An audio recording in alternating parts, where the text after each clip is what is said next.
dare sit down. It's legal tampering time, and then free agency, and the draft and the schedule. Eventually, there is a break. There's some time to go fishing, or whatever it is you like to do in your spare time. I don't know why I landed on fishing, but I did. Nothing against it. No, I don't do it, but I have enjoyed it when I have done it. Okay. Maybe it's because I'm thinking about Jimmy Johnson retiring today. So I think of him as someone who's living in the Florida Keys and just sitting on a boat with a line in the water. I did a double take, but I did think about the math, and it's right that he was at Fox for 31 years. Okay, explain that to me, because I also was stunned by that number and got out my phone calculator. I'm like, okay, let me see here. 2024 minus 30, 1993? Well, it's 25, but 93, he coaches the Cowboys to a Super Bowl win, and then he's out. They broke up right after that. Oh, right, and he did. Okay, yeah, good. Thank you. Barry Switzer. I just looked at, when he last coached and picked up from there, and that's 25 years, and I missed that he was there and then went. Oh, you know what, though? Right, Miami. Yeah, he's 99. That's right. 63-7. So right? Yeah, 62-7. 62-7 against Jacksonville was his last game in the those playoffs that year. So maybe he did work for them. That's what I have to think before and during that. Yeah, they go out of the playoffs and he comes into something. Yeah. Okay, that's probably right. Yeah, because I also struck because I guess this is me. I don't know what your motivation was. Mine was I'm not that old.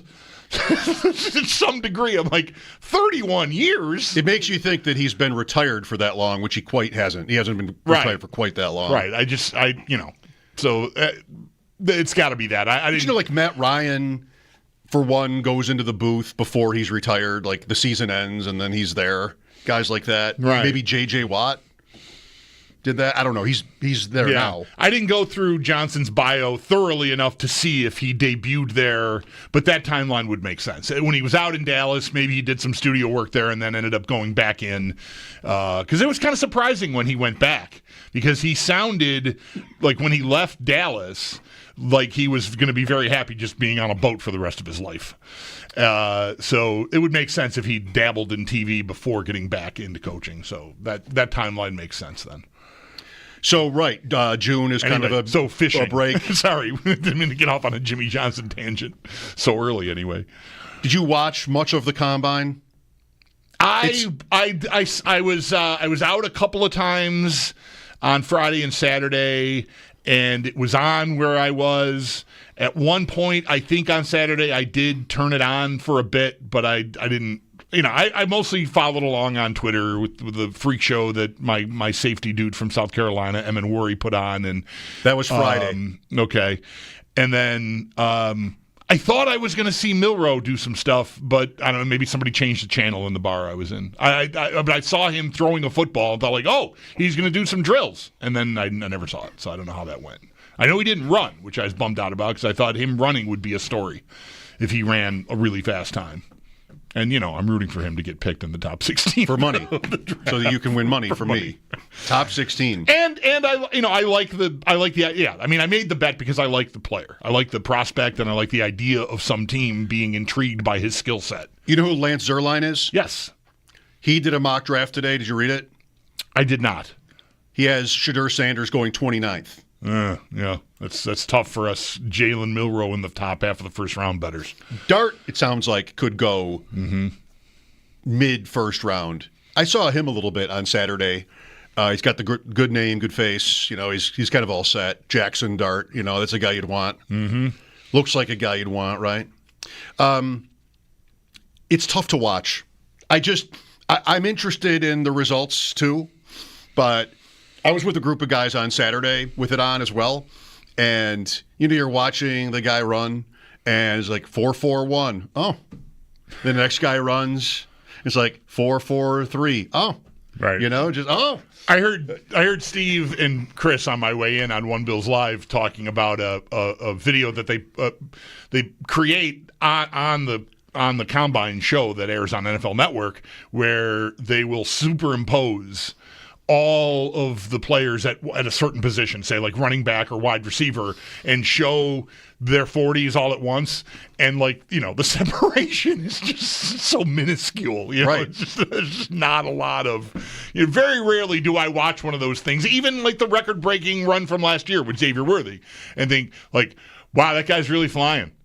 I mean, they're all really. They all look like that. Really flying, except for the guy that turned his ankle. Right, that was tough. Gunnar Helm. Oh, I did see that. I saw that, and it's one of those things where you make a sound when you see somebody's ankle do that. I've. But he done ran it. anyway. Yeah, he ran twice. Ran and did all the other. I think he did everything else too, all with that sprained ankle. It was pretty ghastly looking. Also, by the way, with the 40, I'm not sure if this is true at all positions, but running back, receiver, they tell you it's like one of the least predictive statistics for guys, like how they're going to be in the pros, because it just seems counterintuitive, right? Like faster is better, bigger is better, faster is better. But all the different factors, the different drills, age, weight, all the different things, like 40 time comes down pretty low, in terms of what's predictive for a pro career. So even that, knowing that, and I'm watching it, I'm just watching guys who kind of look all the same, big and fast, and there's their time. And you also know, or you might know, that I'm not sure how much this is going to mean to their draft status. One running back who ran a slower time, Caleb Johnson from Iowa, one of the Iowas. And so 4.58 or something like that. And oh no. Right, he's in real trouble. 4.58, but he's like the biggest of the guys, or one of the big. He's 227 maybe, and I don't even know how bad that is, or what it's going to do to a team. Right. Maybe if he was going to go in the second or third round, probably. Does this really change that? Does it necessarily change that? No, I'm not building up to the combine is irrelevant or anything, but a lot of it. It's just the NFL. Of course, we know a lot of it, a lot more is made out of what's happening than maybe there needs to be. When you have stories that make the rounds after players get chosen, I think Gabe Davis was one of these, and I think Khalil Shakir for Buffalo examples. I think it's somewhat, I don't know how well known it is. I know I've heard Brandon Beane was rooting for those guys to run slow. He already liked him. They already had interviewed him and talked to him, and they were hoping that his time wouldn't push them up the board. So when you get to apply, and I'm sure I would guess anyway, I can't be sure of it, but that Brandon Beane does not have the market cornered on that sort of mentality. I like this guy. I've watched his tape. I hope he doesn't run so well that some team picks him before the value I have on him. We talked about that a lot last year because that seemed right, and then he even said it right later. Yeah. So I don't know. But are we in the receiver market? I guess. Not like last year. No, not like last year. But I think they're going to have to do something. It probably will be a low-rent veteran, I might guess anyway.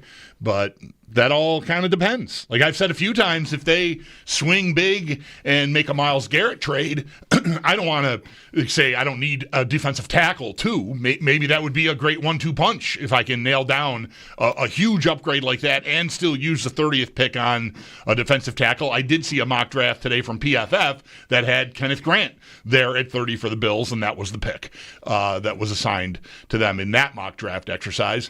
So that could make a lot of sense, or it also could make you feel like, all right, you're not going to have the 30th pick if you make the Myles Garrett trade, probably. Probably so not. I should stop in my tracks right now. But anyway, you spend multiple assets to get a guy like that on your team.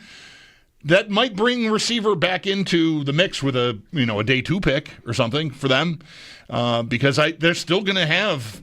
There's a spot there that Amari Cooper was occupying that I think they should want to fill. I don't know how big a piece they want to plug into that hole, but I think there's a hole there that I'm not willing to just assume Keon Coleman steps up and fills, because a lot of things are interesting about it, and I'm a little hesitant, especially first conversation we have on the first day of the week, because we've just spent so much mileage on receiver. And this year, if you were somebody that thought the receiver thing was just completely out of control, Like, what is this every day? Why are we so fixated on that position? This really was your year because they didn't really nail it at receiver. Like Coleman he wasn't a home run. Cooper they went and got, he wasn't a home run. Hollins is kind of limited. Shakir, the floor is high, but it's fine, right? Can I do that? So if you kind of thought the wide receiver, enough about wide receivers this year, you kind of looked right because they did not, and even Kincaid. Well, at least Kincaid will, lead them in production. Didn't happen.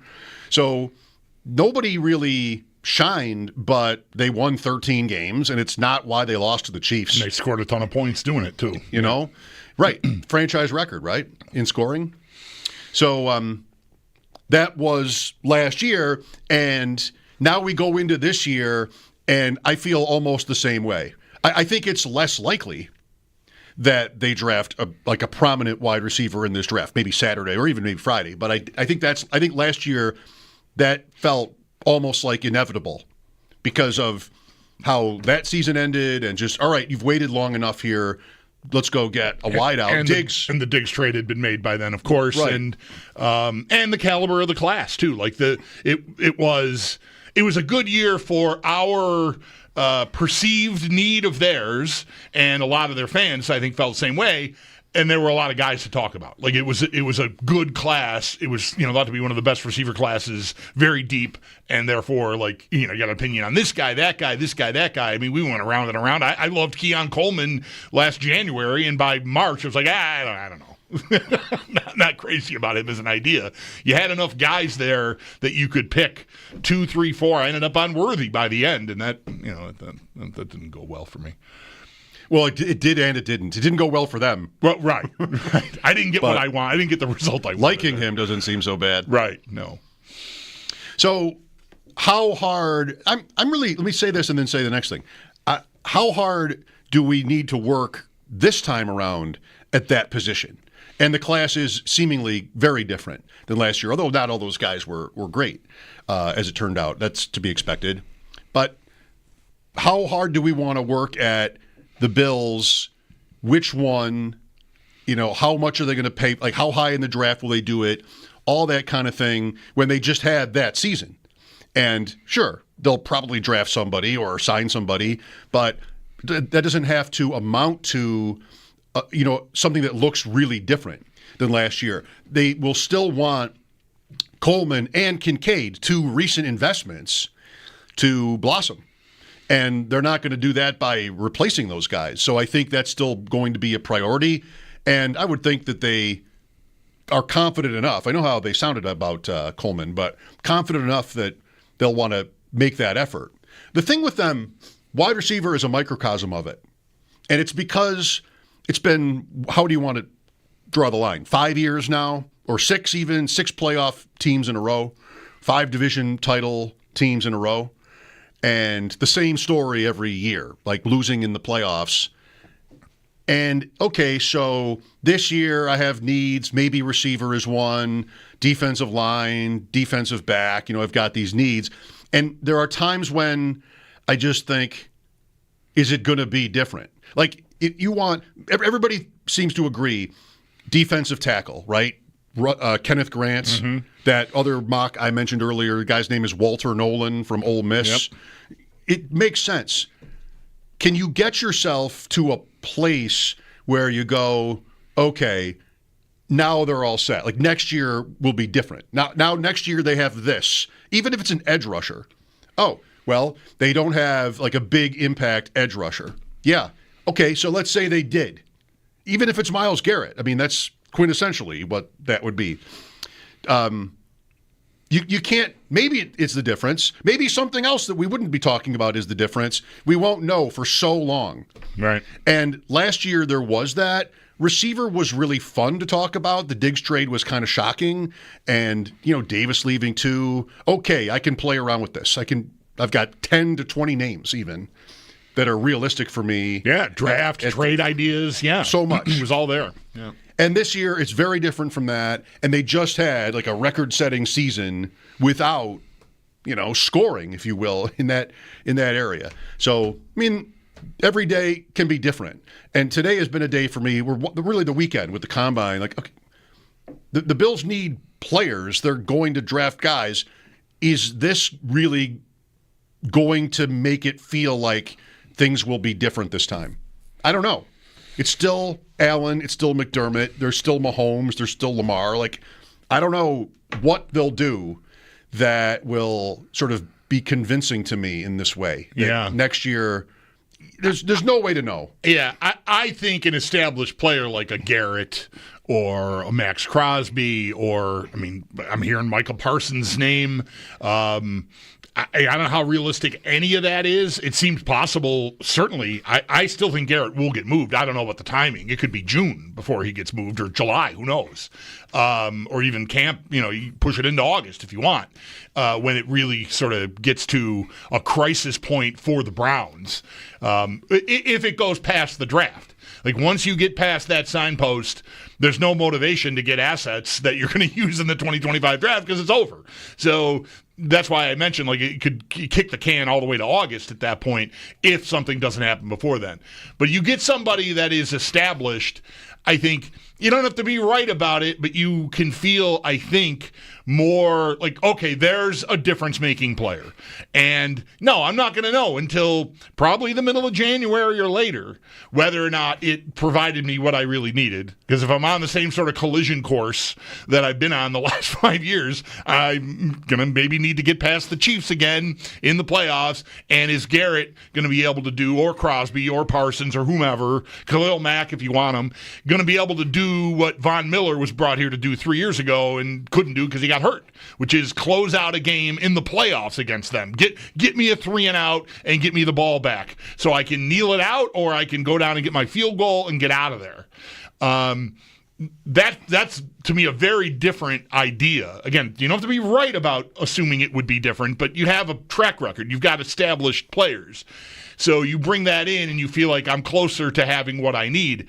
You draft an edge rusher at 30, he could be Jared Verse or he could be Boogie Basham. I mean, I don't know what I'm going to get.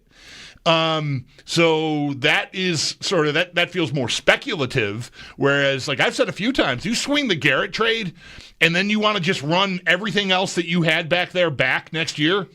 I don't love that, but I'm over here with my arms folded going, all right, I see what you're doing. It's like I'm adding a blue chip talent to my roster, and the rest I'm just going to run back and feel like that one guy might make one play, and that's maybe all I need. Again, I don't think the Bills will do that, but it sort of lessens the importance of getting all. It's one of the reasons why you can be okay with trading away, like, say, a 1 and a 3 this year and a 1 next year to get your hands on Myles Garrett if it costs that much, because you're getting a player that decreases your needs, I think, elsewhere on the defense. You don't need a safety as badly or a corner as badly because you have him, you mean? I think, yeah. I think they were not that far off. I mean, I know they look far off from being able to do what the Eagles did to the Chiefs, but they weren't that far off themselves from beating the Chiefs. So, yeah, I mean, if Taylor Rapp and Cole Bishop are my safeties and you have Rasul Douglas or some facsimile thereof, similar type money, similar age, similar accomplishments, he's your other corner, yeah, I think I'm going to run that back. I'll draft some other guys. I'll fill in the depth, and Jordan Phillips will be replaced and whatever else I got to do. But I feel like Garrett is a big enough piece that it would.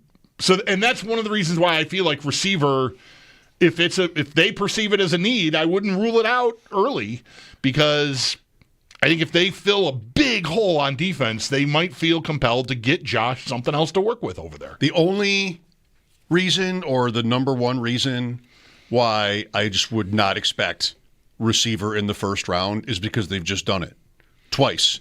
One was a tight end, the other was the first pick of round 2. I know, but they've just used their top draft asset on wideouts essentially, and it's debatable just how well enough that's worked. But how often would a team do that 3 years in a row at any position?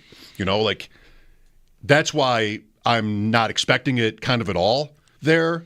And, you're saying if there's this trade, then that's I off don't the need to table draft entirely, that. right? But I don't say all that to mean that I would mind if they did that, because it's still where I want them. Yeah. Receivers. Just so it's clear, because it might sound like I'm trying to say too many different things at once. I think if they hold on to that pick, i.e. there's no Garrett trade or Crosby trade, any trade for a caliber of player that costs you that pick and probably more, then I think they're probably going to draft defense. But if they make that trade and they have a second-round pick as their top pick on Friday, I wouldn't rule anything out, and that includes receiver to me. But if you keep your picks and there is no Garrett, Crosby, Micah Parsons trade out there to be had or be made, or you just don't like the price or whatever it is, they held on to their picks. I'd be stunned if they didn't draft a big lineman or an edge guy. Like, I think something up front is what would be picked at 30 in that case. But you get Garrett, then it's a different thing, but you don't have the pick. That's kind of what the mocks seem to be telling us, to look forward to that, and we already were. 803-0550 is the number. Maybe you watched some of the combine or even a lot of it and had some interesting takeaway. Saying about the Bills, like, there's a feeling I have of not malaise, but just like, okay, defensive line, whatever it is, like, okay, it'll probably make sense, and it wouldn't likely move me too much. Maybe shouldn't move that many people at all to sort of like what the expectations are, if they're really going to be different, because that's drafting at the end of the first round. That's how that goes. And then there's the Sabres, who, in a very different way, do whatever you want. But how is it going to be different? That's kind of what I'm saying about the Bills, right? Like, show me how this is going to be different. As, of course, they've done so much winning, but then fall short. And the Sabres just cannot get off the ground. And so, do whatever you want. Okay, sure, maybe it'll make sense. Maybe it won't. Right. But maybe it will. And then, good, congrats. Yeah. I don't know. It's this week for them. The deadline is Friday. And they have games tonight, tomorrow, and Thursday to keep us occupied. At Montreal tonight, pregame at 6. Again, lines open for you. We'll talk to Sal later. Mike Schopp and the Bulldog here, WGR. Never miss.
guys who can play and help a team right away, be in a rotation. I just don't really see the high-end caliber athlete, caliber pass rusher in this class. Walter Nolan probably is the best shot, but you listen to people talk, and does he love ball? Is he really locked in? He didn't test. Like, what kind of a guy is this we're getting? I think, and he has, ups and downs on tape too, I think, that are concerning. So it's a scary class at the top. I think there's a lot of depth, though, and you'll find players who can play in the middle rounds. Draft analyst John Ledyard on our morning show last week. Walter Nolan, there's the second time today for that name from Ole Miss. And likewise, Lance Zierlein in his mock draft wrote about him that maturity is in question, according to the opinions of some teams, apparently. But the talent is there. Do we like that? Do you want talent or do you want maturity? I'd like both, Mike. We'd like both. You can have one. Give me the player. I think talent. Like, I'm not someone who rolls their eyes at the interviews and culture and character and all the stuff. These are high-stakes job interviews. I recognize the traps that are there, but I still would rather do that than not do it. But I think the Bills should be easing into a place where and maybe not even easing into it, where they have a strong enough system here that you bring someone in and you got to really try to not fit in and fly straight and do things their way, because you're going to really stand out if you don't. And I think that, that's not nothing. What is 100% when you're talking about drafting 20, 21-year-old, 22-year-old dudes? Nothing is for certain. But I feel like they've got a strong enough situation here that you could make a guy into the best version of himself more readily than if, like, say, Rex Ryan was still their coach. Yeah, they have credibility. Yeah. I agree. So, a guy doesn't have to take that to heart, but I think I'd want to lower my desire to have that criteria met as maybe as much as it has been in the past, assuming they have that high up on their criteria, and I think they do.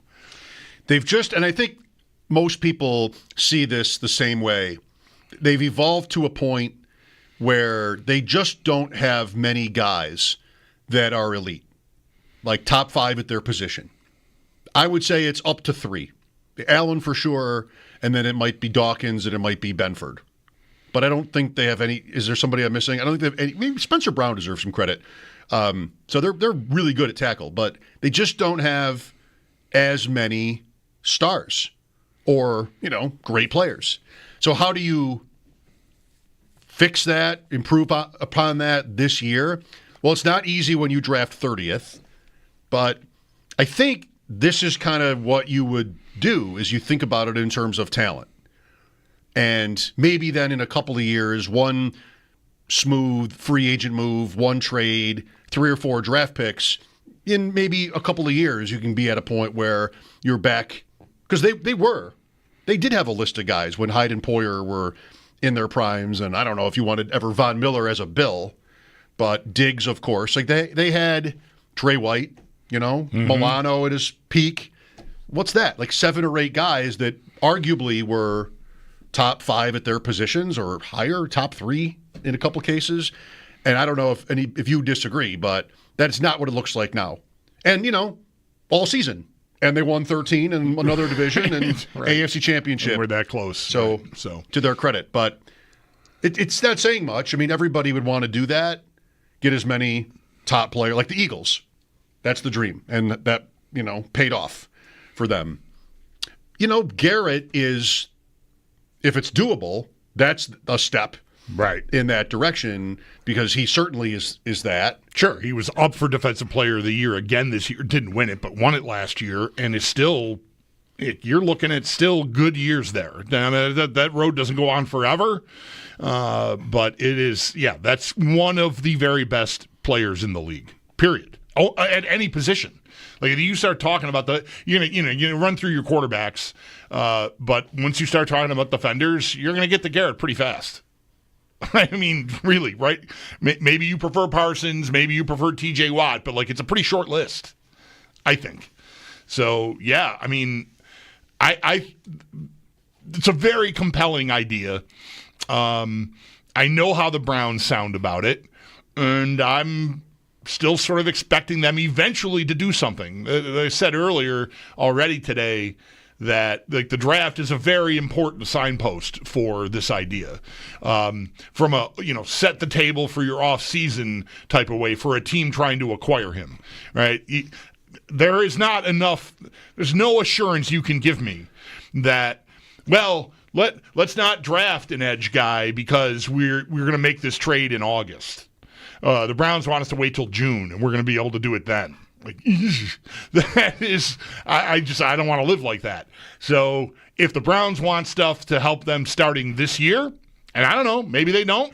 Maybe they feel it'll be better for them in the long run if they wait. This draft is sort of a plateau between pick 15 to 20 to like pick 60 or 70 or something. So maybe they don't see a ton of value there and would rather get picks for next year. I don't know what, and still look like, well, we told you we were going to just react to it and do it, but eventually you get worn down and you got to do what's best for your team and move on if you start to feel like the guy isn't going to show up. And that kind of stuff, like if it gets to that. But that, again, that doesn't happen in March and April. That happens in July and August.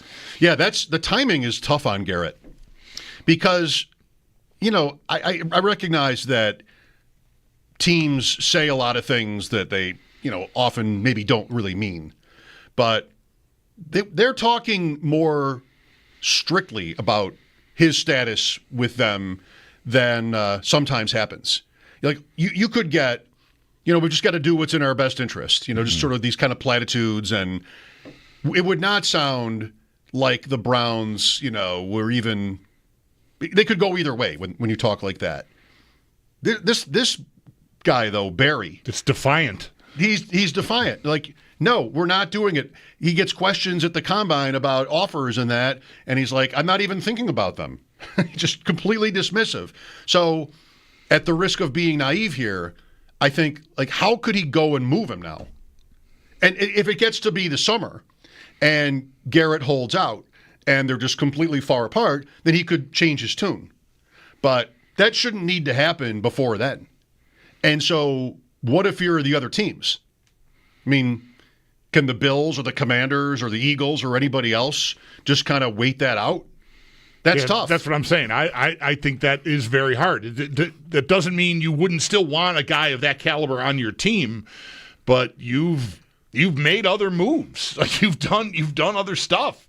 That's why I think it's entirely believable that the Bills, I don't know, maybe this Barry is just hanging up on them or not even taking the calls anymore, but any team that wants him, to me, should be compelled to put their get as close as soon as you can to what the best you're going to do is, so that if they do end up feeling compelled, despite how it'll look like they did it, the opposite of what they've been saying they were going to do, if you want to nudge them to the finish line, then make it, because you should be incentivized. A, you get the great player. B, you get them in a timeline that fits the rest of your offseason. You don't have to wait to put the pieces all together because, again, you've got this kingpin guy on your team. And that certainly, from a financial aspect, if not just a positional depth chart position, would impact what you're going to do the rest of free agency and, of course, in the draft. 803-0550 to join us. Sal will be on in about 25 minutes. Sabres and Canadiens in Montreal tonight. Rematch from Saturday. This is the 300th meeting between the Sabres and the Canadiens. The 299th did not go great. No. They've lost to them 3 times this year, and that could end up just being like the difference. Yeah, I suppose. I mean, they're going to have to do some work to make it the difference, but still, right. Sure, it could end up being the difference. And yeah, I mean, the whole thing has been somewhat flimsy to invest in to begin with, but here we are. It's the first 5-game chunk, and we spent a lot of last week. Paul, I think last Monday or Tuesday? Lindy's got this idea: 3-1-1 every 5 games, 5-game increments, and we'll just that can get you close to where you need to be. And here we are. It's the first 5-game increment. It started off great, 2-0, and then thud. And so they can't even meet the threshold. I don't modest. It's the threshold their coach gave them and set for them, and they're already behind. Just come on. There's no way for them to get 7 points out of these 5 games anymore. That's the thing that's weird about that approach. What I like about it is it, to the players, it can maybe make it sound doable. Like if you break it up like that, maybe it sounds. I think that's got to be the point. Mm-hmm. More doable than just whatever somebody on the radio says. You got to go 20-4, right, or whatever it would be. So that part of it's fine. But once you fail to meet the goal here for the first block, then what do you do? I know, it's supposed to be 1 game at a time in sports, right? And this is 5 games at a time. Yeah. And then this game, I'm just kind of being me, but this game doesn't matter because I'm already a loss when it comes to the first block. So. What it means is block 5, you got to go 4-1. I don't know if I want to play this game. Or 4-0-1 in the next block of 5. So you can get 9 points instead of this. Make up for the 2 you're not going to get here. I don't know if I want to play this game. The 5-game blocks. Now that the first one has been busted. Again, we'll talk to Sal coming up at 4 today. Paul Hamilton in the pregame show at 6. We're here for your calls at 803-0550. Mike Schopp and the Bulldog, WGR.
Combine is over. We're into March. Now it's on to free agency for the Bills, then eventually the draft at the end of April. Sure, defensive line, lots of guys to look at, deep class. The Bills will probably have some good-looking option if they pick at 30 like they're expected to. Of course, there could be trades. There was some interesting movement at the Combine, like top middle, skill positions. Like what happens with Travis Hunter now? Not from workouts. I mean, some of these guys I'm thinking about and how they might get, reorganized or reordered in these mock drafts are not guys that even bothered to do anything, like Genty and Hunter and the top quarterbacks. But Matthew Golden is one. So that's Texas receiver. It was his teammate Bond who was talking big about breaking the record. And he ran a 4.38 or something. Right. He didn't really come close. I mean, and they booed him. Close. I mean, they booed him for running a 4.3 something. Yeah. Because he talked up we mentioned 4.1. But it's Golden who was really outstanding in the different activities. Right. And is thought of as like the superior route runner. Like I think he might be a guy who we'll talk to Chris Trapasso later in the week. As far as like guys that help themselves the most, but I feel like I was seeing that time Golden ran. He's already getting like most of the scouting reports I've read on him. Like he wins with his route running and his savvy. Like he's a good prospect. The speed might have pushed him to another level. Because again, how much are we splitting hairs here? If he ran 4.35 instead of 4.29 or 4.28 or whatever he ran, how much of a difference that is. But he comes out of this thing with the top time, and that was not on his business card. So that could have a pretty positive impact on him. He might be an example of a guy that, I'm not saying this with regard to the Bills necessarily, but some team out there maybe really liked the idea of him. They've got him slotted in a certain spot and like, okay, well, that's over. Yeah. I don't know if he gets to wide receiver 1, but maybe he's like a pretty solid wide receiver 2 in this class at this point. Tet McMillan is the guy to beat on that list, and he didn't run, which is interesting. Maybe not a great sign. You have at running back, no Genty, but you had some of those guys looked incredible. And this is not surprising either. Like this is something that was supposed to be true this year, the running backs in the draft. Omarion Hampton from is a guy you like. Omarion Hampton from North Carolina. I've not settled on a running back. Mel Kiper is going to mix it up, isn't he? That's what he's known for. He's going to have Hampton as running back 1, I predict, and then move him back. You think so? I do. I could see it. Even with Genty's been like squatting on that spot for 8 months. You always have. We'll see what Chris says. Like you said, you always have guys who are. They're going to put their neck out there, and he's actually my number 1. I don't have my own number 1, but just doesn't have just Mel's got his 3.0, 4.0. You can change it back. Yeah. Chris Trapasso, by the way, had Neighbors above Marvin Harrison, at least for a while last year, if not like the whole time. He was out there, and when you're a draft analyst and you come up with sort of what sounds like a hot take, I'm sure there are a lot of people wanting to call you on it. Like right. You're just, clicks. Just trying to get noticed. But right. Still, I think the Combine this year running, not so much running back as wide receiver, but wide receiver kind of sets up for, it's not going to be a consensus. And so is quarterback. So what does that look like after the weekend? Mixed opinions, of course. Theo Greminger on Friday said his mock drafts, Tennessee is taking a quarterback at 1 every time. But you had a lot of people predicting different. And I saw one today that also had Cam Ward at 1 to Tennessee. And then you get to Cleveland and the Giants, both of whom need their own guy. And is Sanders good enough for that? Is Jackson Dart even good enough for like a top 3 pick? Then, of course, you've got Travis Hunter, who that would be incredible. Do you know where you want him? So you mean positionally? Team. Yeah. No, I've not really. I've not thought of like where should I be worried about him landing? I guess New England is up there. I don't want them to get difference making. They're in free agency and the draft. They're drafting relatively high. They're going to get difference makers. But I feel like the best player in college football that can be a weapon on both sides of the ball. I don't need you in the division 2 times a year. Thanks. That's what Theo said also on Friday because of Rabel playing tight end in his career. That he might be the right coach for Travis Hunter. I don't know. I kind of like the Jacksonville idea for him. Not that I'll be that excited to watch Jacksonville, but the fact that they have Lawrence, maybe somebody could say that you'd rather have May, I guess. But the fact that they have Lawrence maybe gets him off to a better start. It's a new coach, though, new GM.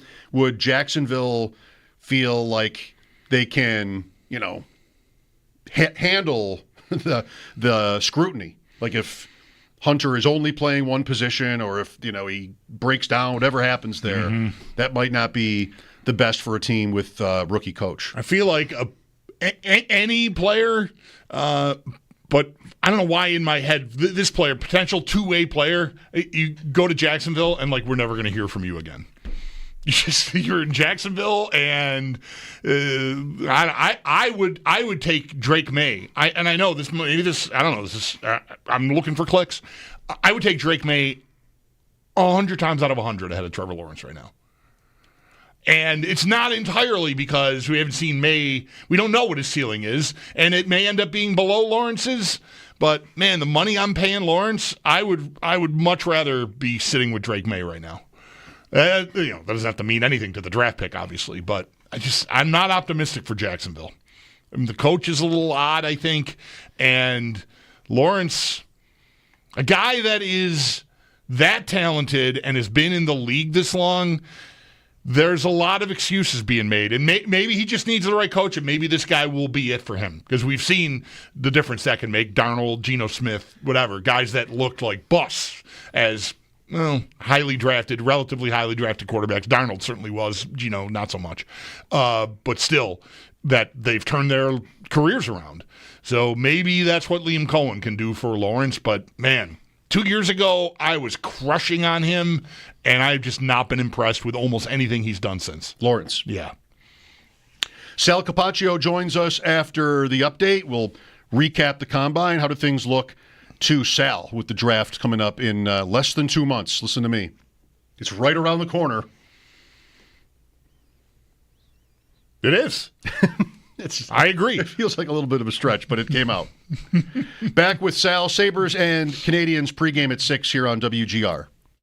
Caller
And then Jimmy Johnson, he announced his retirement from Fox Sports after 31 years as an NFL analyst. We'll get more on the NFL as Sal Capaccio joins the show next.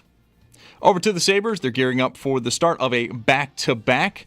They're in Montreal to take on the Canadiens, looking to not fall to 0-4 against Montreal this year. Pregame at 6 for a 7 p.m. puck drop, and then 5 other games across the NHL tonight. 6:30 sees Washington hosting Ottawa. 2 other games at 7. The Islanders are at the Rangers, and then Florida, they host the Lightning. One note on that, Panthers star forward Matthew Tkachuk set to miss the rest of the regular season, with general manager Billy Zito saying the team hopes to have him back for the playoffs. At 7:30, the Maple Leafs have the Sharks in town, and then finally at 8:30, Chicago hosts the Kings. It's your Paddock Chevrolet Sports Update. Paddock Chevrolet celebrating 90 years of business. I'm Zach Jones for WGR Sports Radio 550.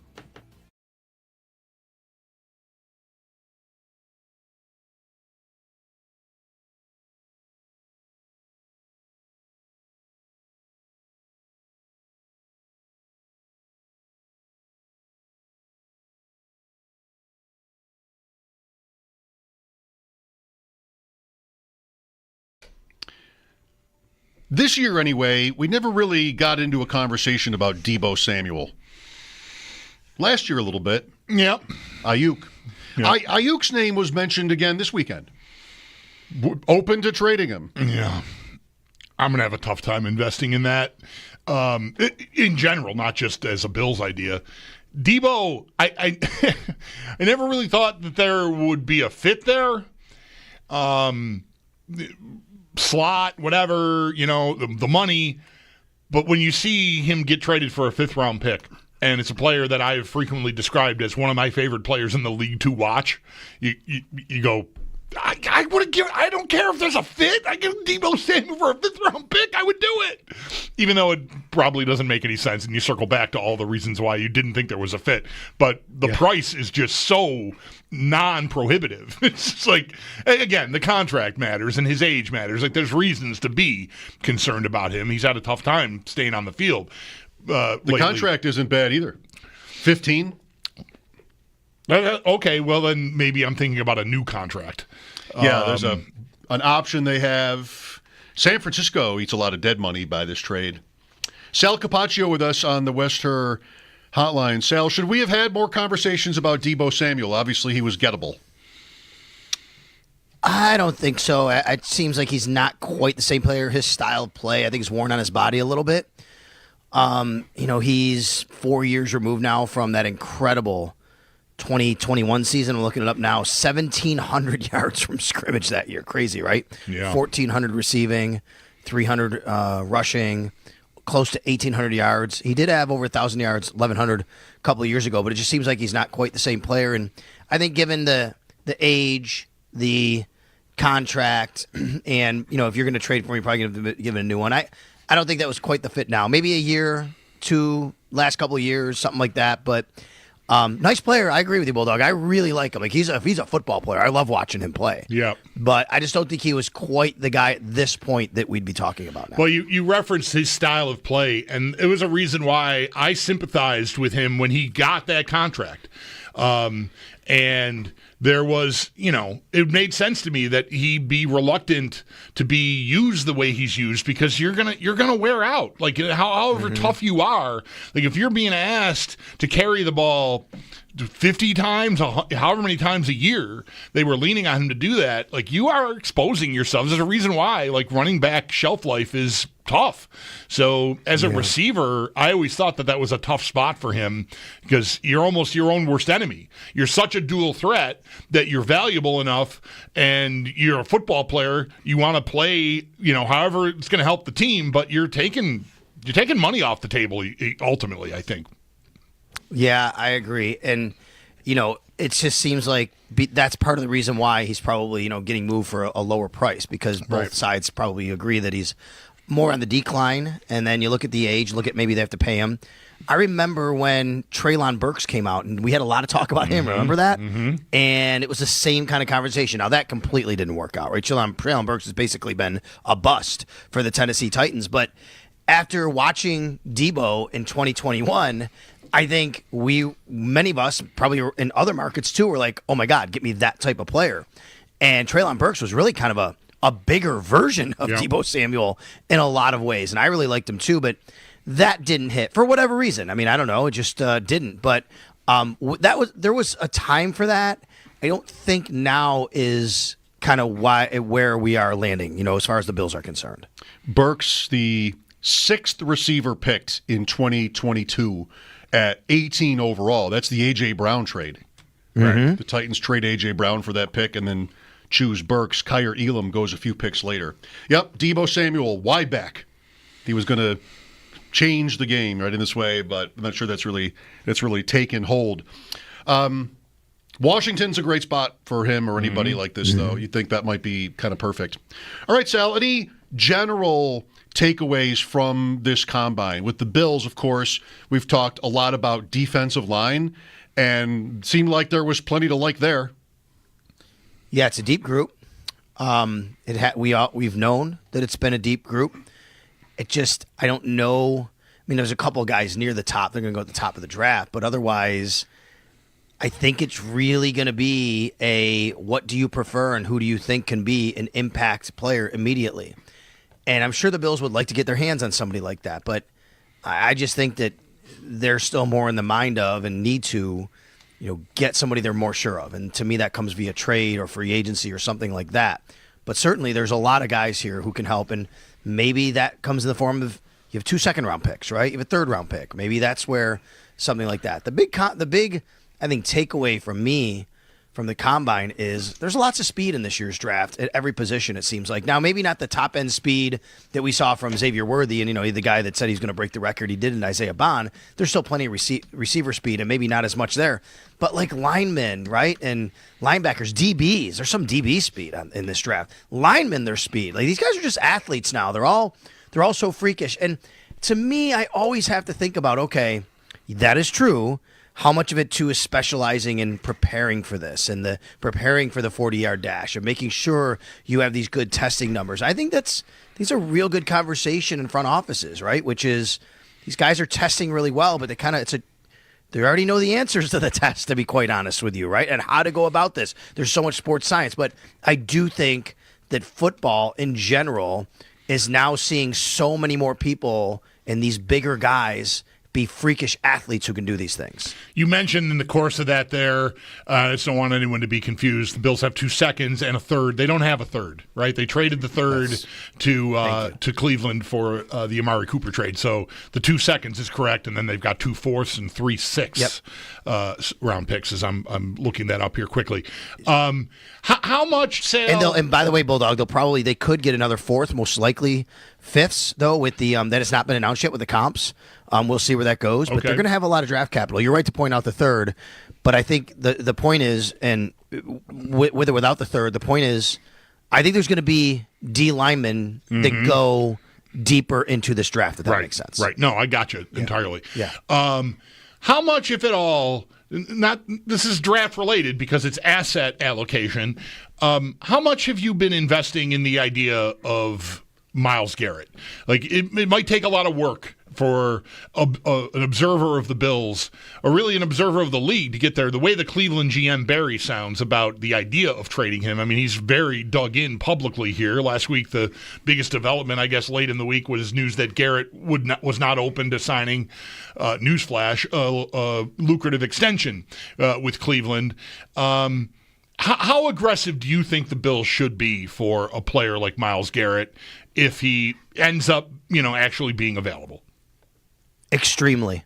I think is as aggressive as you could possibly be without really giving up everything that you think is, that things are so detrimental to your future. No matter what you give up, it's going to be a bit detrimental to your future, right? But is it really, if you get Myles Garrett and for the next 3-4 years you have arguably the best defensive player in the league and gives you an opportunity to win a Super Bowl? And it's the only thing left, right? It's the only thing left is to win the Super Bowl. So, I mean, that's what you do. You go out and you try and do it. And I think you have to be as aggressive as possible. So, look, I mean, Brandon Beane has always said in interviews he's done every single year, he has an interview somewhere, whether it's Jim Rome or ESPN or with us somewhere, however. Brandon Beane always says something to the effect of, there are always deals I could make, but I want to be able to be in this position every year because some of those deals might not allow me to be in that position. Well, guess what? I think what we saw this year with Josh Allen and winning MVP with the cast he had and knowing you have 17 now and how good he is, how elite he is, I don't think there's as much risk anymore of saying we're not going to be as competitive if we do it. Sure, you might have even a transition year that doesn't go as well as last year. There's no doubt about that. But I think as long as you have 17 back there, you have to be just go try and win the Super Bowl. It's the only thing left to do. That is the difference maker. That is the player that could really help you get there and win it. The thing about him, and Bulldog alluded to it, we've talked about it quite a lot, is, I don't know, the Browns sound so defiant, Bulldog's word earlier I think is right, in his case, that it would be very strange if they turned around and moved him anytime soon. Like if he holds out and you're getting into camp and then preseason games and you start to think, well, I kind of have to do this, fine, but can the Bills or any other team afford to wait that long? Sal, I mean, maybe. There seems like there's always a way to do it with the cap, but, you're making your plans, you're making your moves, and I don't know if the Browns equivocated a little bit more when talking about him, like, we're just going to have to figure out what's best here for everybody, then I wouldn't feel quite this way, but that's not how they sound. They sound like, no, you got to be kidding me if you think we're trading this player. So at best, for the Bills or another team, I think this waits until at least July. He has a $13.5 million bonus due August 28th of this coming year. So if that happens, July, yes, before that becomes due for the Browns.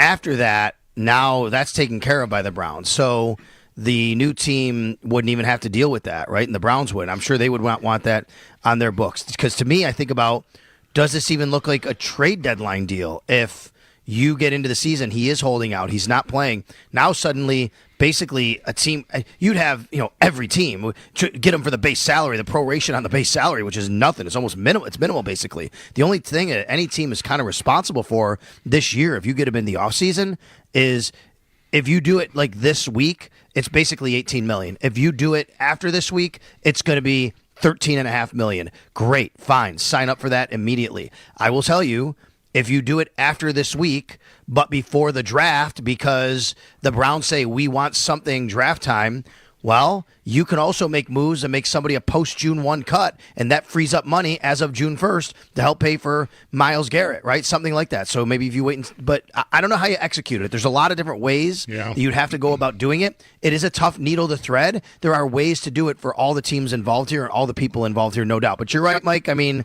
I don't know what the answer for them is.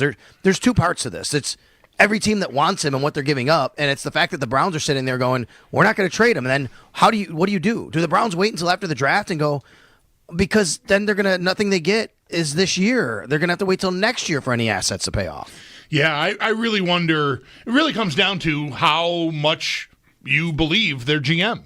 To some extent, like talking about it, because I think the point Mike makes is right. There's not any. Oftentimes, there's like a crack in there, right? We're not trading this player right now, or we're not, whatever. There's just little things in there. You go like, there's wiggle room in there. This has been.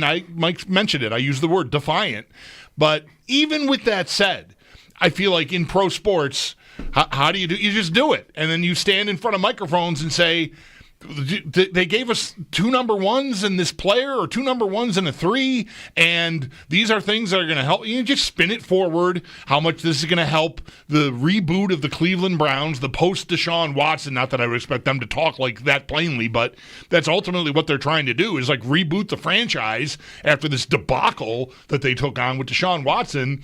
And I think you just put your head down and plow through it. I know what I said. I was trying to get the best deal I could, and here it is.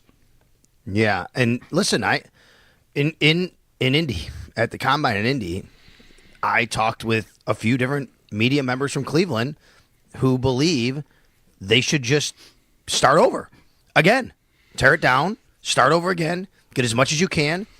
Wyatt Teller, okay, thanks, you've been great for us. He can go. whoever it is, same thing. Start over at quarterback. Draft somebody early. See if you can get somebody there. There's also a sense of you have the Browns are a very interesting team because I think people recognize there is some talent on that team. But obviously Myles Garrett is the biggest piece of talent. And what if they get a free agent quarterback who could they go to Myles Garrett and say, hey, now we're actually, look, we fixed this. We have a guy. Whoever that is for you. Is that Sam Darnold? Is that Kirk Cousins? People could have their opinions on those guys, but if they feel that they can go get a guy like that to convince Myles Garrett, is that the path they take? It's a very interesting spot if you're in Cleveland for how they want to try to do this or what they should do. Back to the rookies and the draft here, Sal, in our final few minutes. Okay, so defensive line, everybody's talking about that for them, and everybody probably pretty much understands that. Safety, corner, is that second for you, the secondary? This is a great debate. I am not in the safety camp like so many people are. For me, there's a few things at play here. Number one, you have other needs, okay? And I do think corner is more of a need. I'll get to that in a second. But I think they just spent a second-round pick on Cole Bishop last year. And he's, to me, a really big piece for them going forward that they are going to want to see through this and believe he can.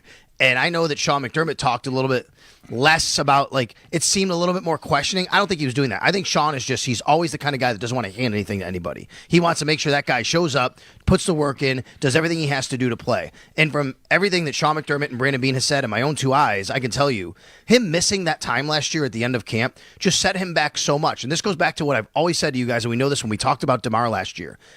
You got to know this system or you're not playing in it. The Bills just aren't going to put you on the field unless you know everything about the system. Because by the time Cole Bishop did play in week 5 it was, he got beat deep on a ball because there was miscommunication. They just can't have that happen. So I think as long as Cole Bishop shows up, does everything he's supposed to do, he's earmarked for that spot well over any rookie would be. As good as a rookie. And there's a good safety class. There's some guys that are really guys that could probably come in and start from day one.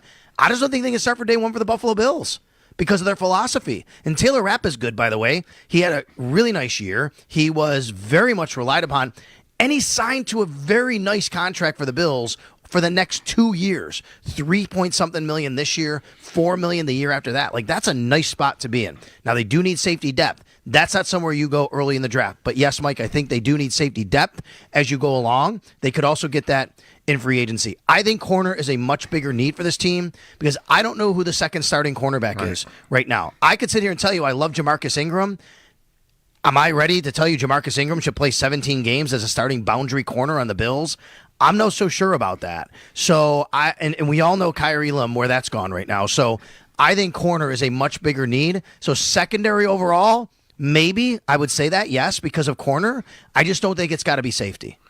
Yeah, the safety thing gets pumped up by me because I fell in love with this Emin Worry dude. Yes. I hear every word you just said and would bet on Bishop and Rapp being their starting safeties. Whether they bring Hamlin back, what they do for depth is another matter. But I agree. I don't know how realistic it would be to draft a guy at 30 and slot him in behind Rapp. It doesn't make sense. And corner, it's just like the Elam draft year, Sal. They don't have a second boundary corner really. I mean, you mentioned they've got pieces on the roster, but they don't have a ready-made earmarked guy that's been waiting in the wings to take that spot. Now the question comes down to, do they think Russell Douglas can still be that guy? Because they could just re-sign Russell Douglas if both sides want to do that. I just, from what I saw last year, I have questions about that. Mm-hmm. It doesn't mean that he can't be. Russell Douglas had a lot of questions last year at certain times. There's no doubt about that. I still think he's a good football player. I just wonder at this point if he's a starting caliber safety. He's 31 this year. So yeah, that's for sure. I mean, there's guys out there that I think at that position, including a couple guys with, I'm not saying Tre'Davious White would be a starter, but do they go out there and get a guy like that to be a depth guy? How about Stephon Gilmore? I mean, he's 33, turning 34. Matt Bove and I were talking on the podcast today about him. I'm not as much in on him as Matt is because of the age, but he is a guy that's played zone. He's played man. He's actually played pretty well later in his career. There are guys out there. DJ Reed's getting cut by the by the New York Jets, right? I mean, there are guys out there Darius that can Slay come got in cut and, today. and help Yeah, you. right. That's right, exactly. So that might be the route that they go. I mean, 3 years ago, they draft Kyrie Elam with that pick, and here they are now wondering, what's going on. And I don't think they would think, okay, well, we got burned by that. I don't think you can operate like that. But there's no guarantees, guys, right? I mean, so I think you have to think of it that way, too. Remind me, did McDermott move on from Gilmore? 16 was his last Bills season, and then Trey White is 17 and Gilmore's on New England. Did McDermott make that call, or did that just happen? His contract ran out, he went to free agency? I don't remember. Yes. And then he signed with the Patriots in free agency, correct? So he was never going to be a Bill in 2017. I don't believe that's the case. If I remember it correctly, Mike, I don't believe he was ever going to be. Here you go. On March 9th, 2017, the Patriots signed Gilmore to a 5-year, $65 million contract. So maybe they thought about it, and I'm also reading the Bills declined to franchise tag him after, during that offseason, which that would have been Sean's first offseason. But as we know, McDermott comes in and he's trying to kind of, do everything a little bit differently, right? So didn't have to be anything personal there, obviously, but, they had that chance and they didn't do that. And didn't Gilmore, when he left, talk about how, my friends will get to see me play at night now? He was going. Yes. Right. He seemed like he wanted to get out, yeah. Agreed. Do you have a guess on how they feel about Douglas? I think they really like Rasul Douglas for everything they do as a player, as a person. By the way, he's very close to Christian Benford, and I'm not saying that those things should mean are the reasons why you re-sign guys, but I think a player like Christian Benford, who's young and has a mentor both on and off the field with him, I think does matter here, especially when you're trying to re-sign him. At least that's a piece of it. That's a feather. I think that, how about this? I think they would be comfortable with having Rasul Douglas back and maybe competing for and even being penciled in, but saying we're going to give competition. Like we'd like to have him back, but there's no guarantees. It doesn't mean he has to start here. So look, I wouldn't be surprised. We all know how this goes, right? I wouldn't be surprised if Dane Jackson comes back. He was just released. That's just a position where they just like to have guys they're comfortable with. And hey, if a guy can come in and he can win a spot like Christian Benford did, by the way, as a rookie 6th-round pick, then that's what they'll do. Very good. Shakir did media today. Is there anything else going on like that this week? And if there's anything about what he said, we should know. Let's hear about it. He just really talked about how there was never really anything other than Buffalo. And I know guys say that, but he said he told his agents just to get a deal with the Bills, and that makes sense. It tracks because Brandon Beane said they have conversations with all these guys, and then they figure out which ones are kind of going to get there quicker. And he said that one was trending this way for a while. So it seems like it's just the right fit. Khalil loves to be here. He talked about driving an older car and how the other guys troll him a little bit about it. And he's have to get a new one. But he said he's not that kind of guy. And most of the money he makes is going to go to his dogs because his dogs are his babies. So there you go. So I like that about Khalil. Khalil just fits, right? He's just the right kind of guy and personality. Like Kevin, he's a leader. He's always available to us, in the locker room. And then anything for this week is concerned, no, but not that I know of, unless there's another extension, which, by the way, I absolutely think between now and next Monday, but especially Wednesday next week, that could happen along the way with somebody because they're going to have to make moves between now and then. They want to get shopping money, right? Yeah. Yeah, they got to do something. So, I mean, they got to release guys to free up some money. And they're probably going to extend or restructure guys. Now, I don't know if that comes with press conferences or not, but there's going to be news on that front between now and next Wednesday. They have to be under the cap by Wednesday of next week? Wednesday at 4 p.m., and right now they're over the cap. Well, that's going to be something to watch. Very good. Thank you, Sal. You got it, guys. It's Sal Capaccio on the Wester Hotline. His appearances brought to you by New York's only outlet liquor. When you need to stock up, it's the place to buy a case. What's your outlet? After the update, I will tell you about my first ever PFF mock draft that I just did earlier today. Okay. Did you make any trades? No, I kept it simple for this first run. Yeah. It's a pretty good-looking app, I think, or just program. But now I'm mad at it. Oh. It didn't go well for me. Okay. Well, no trades. Fill us in on the other side here then. I will. 803-0550 for your thoughts. The Combine, the Bills, the offseason, and also the Sabres. It is deadline week for them. Friday is the NHL trade deadline. Games tonight, tomorrow, and Thursday. Mike Schopp and the Bulldog here, WGR. Never miss a second.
Deadline in the NFL. The Bengals do eventually use what was reported for a long time, the franchise tag on wide receiver T. Higgins. This is the second year in a row they have done so, and this year it is a $26.2 million franchise tag. Some other news in the NFL, as next week will be the legal tampering period, meaning a number of teams have made roster moves in preparation for that. Cincinnati, staying in the news, they are moving on from guard Alex Kappa. That's going to save them $8 million in cap. And then the Eagles are releasing six-time Pro Bowl cornerback Darius Slay and designated as a post-June 1st to save $4.3 million. To the Sabres, game night as they gear up for a back-to-back. They're in Montreal taking on the Canadiens, looking to not fall to 0-4 against Montreal this year. Pre-game at 6 for a 7 p.m.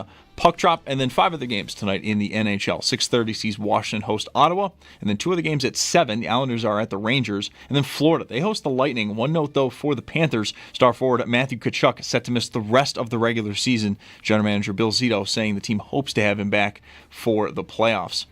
7:30, Maple Leafs have the Sharks in town, and then finally 8:30, Chicago hosts the LA Kings. That's Paddock Chevrolet Sports Headlines. Paddock Chevrolet celebrating 90 years of business. I'm Zach Jones for WGR Sports Radio 550.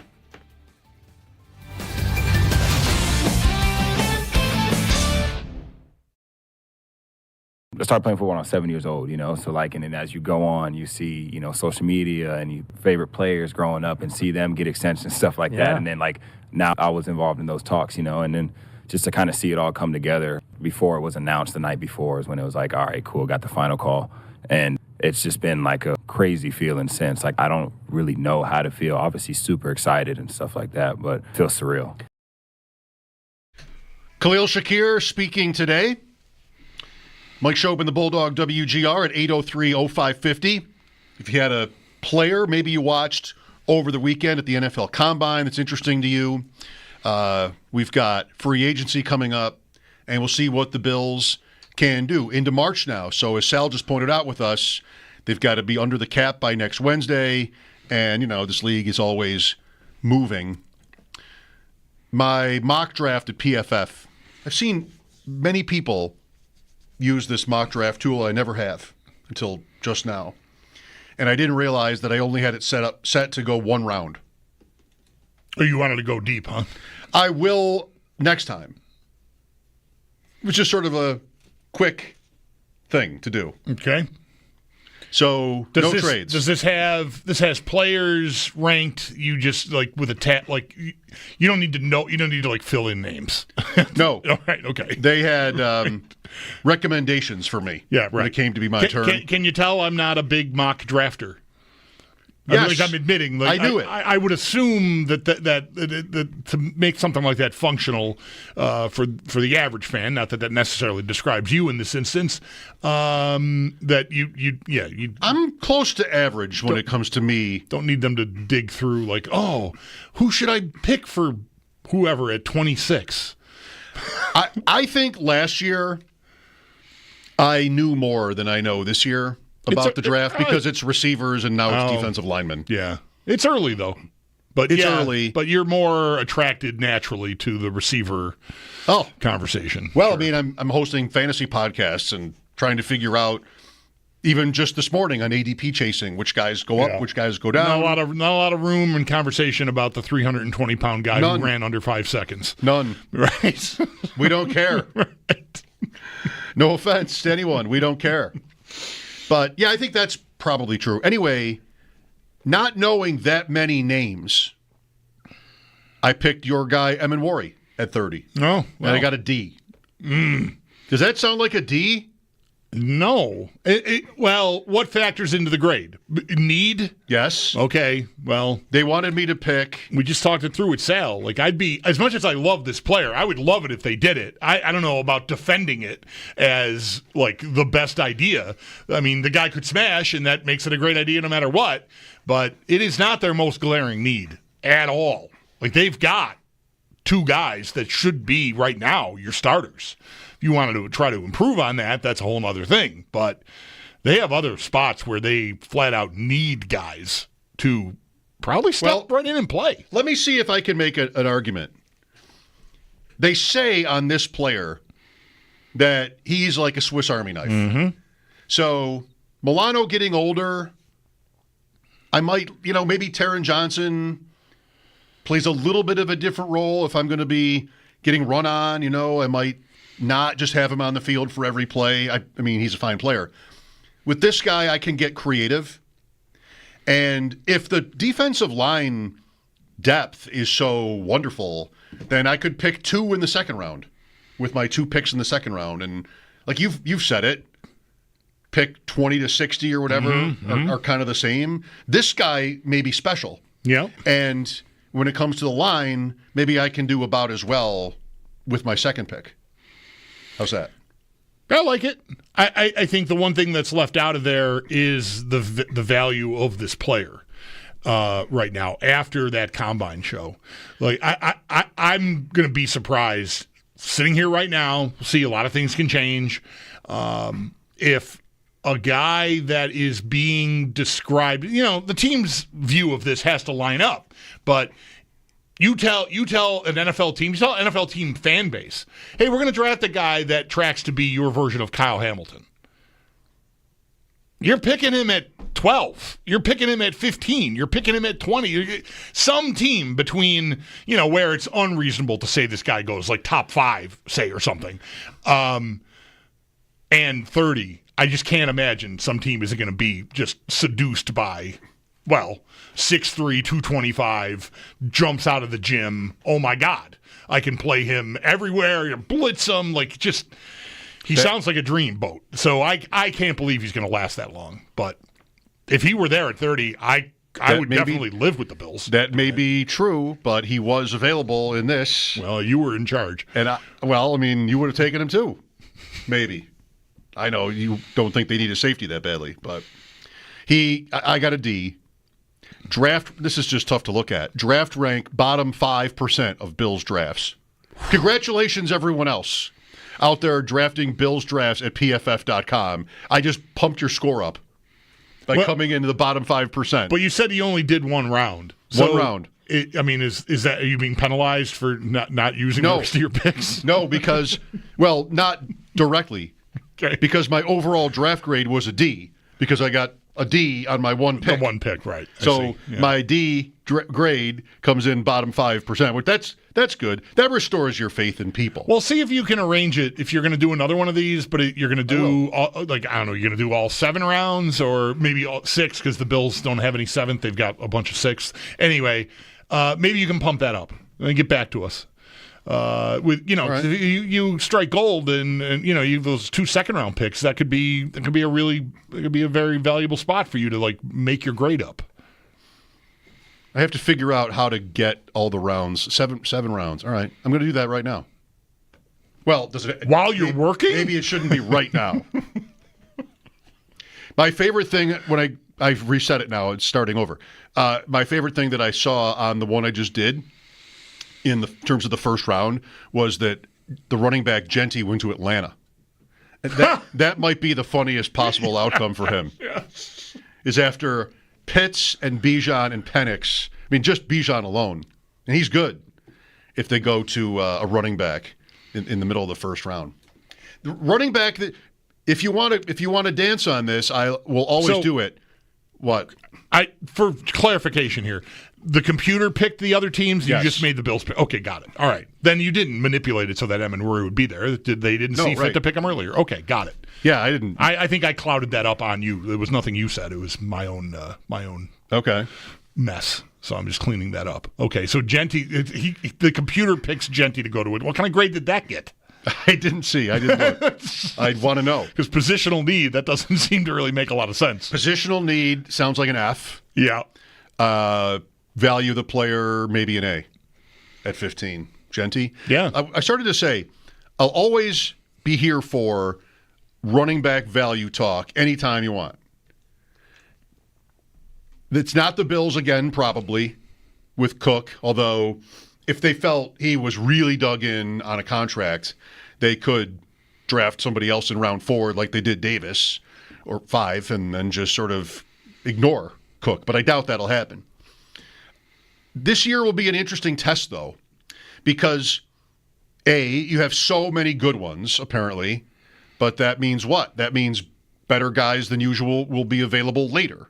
So that's not exactly an argument for picking them earlier and picking them in the first round. But if you do have players that at least challenge the theory that running backs don't matter, like Genty, somebody's going to draft him early, probably no later than 12, it seems. That's Dallas, and he might be perfect there. It's still a running back, though. It's challenging this year for this because the league moved that way last year. You had veteran running backs on new teams do great, and that's what kind of season it was, maybe getting you to think not just rookies earlier in the draft, but veterans, again, maybe are worth investing in at that position. But I still think ultimately the supply is there, and I don't need to be I don't want to end up, this is not for the Bills, I'm pretty sure, but thinking like I have to have Omarion Hampton or Judkins or one of these running backs that are, super fast and big and strong that were on display on Saturday. So, interesting year for this. We've gotten to a point, just put another way slightly, we've gotten to a point in the last few years where the league seemed to recognize this, and there weren't running backs going in round one. I mean, one or two, but not like it used to be. Right. And I don't think there will be 5 or anything this year, but there could be 3 or 4, which is a lot. That still is a big change. Yeah, it was a big change when Robinson and Gibbs both went pretty early that same year, right? That's the same year, isn't it? Was that 7 and 12, 5 and 12? I think Gibbs was 12. Yeah. Well, one thing to keep an eye on with that in mind is that last year where you had Jacobs and Barkley and Derrick Henry, like big Hall of Fame caliber players at the position hitting the market, there's not that.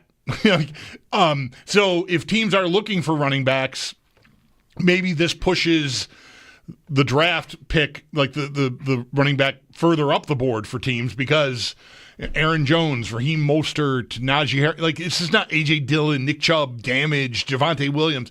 It's not a good-looking list of guys that are out there. I mean, you might like, a guy and have him be serviceable for a year or two or whatever, but it's just not – there's not a whale out there waiting to get a $10 million plus contract a year, I think, in free agency. All right, my second effort on the PFF mock draft tool is to – Tennessee is on the clock at 1 – is to offer them – I'm the Bills – my entire draft and my next year's entire draft, and it was rejected. PFF gives you a % chance. It was a 42% chance to be accepted. I decided to roll the dice. If I threw in my 2027 first, they said this trade will likely be accepted. But 2 entire drafts for the number 1 pick, and I could have Travis Hunter, or do I want Abdul Carter for the Bills? That'd be fun to debate. Should we make this offer in real life? I'm going to go ahead and need you to stop talking now. Fortunately, we're at a break. We finally got to something fun, and you want me to stop talking. Trading the entire draft and next year's entire draft for the first overall pick. Would Tennessee ever do it? No. I don't. I have no idea. What about the same offer to the Browns, but with Garrett?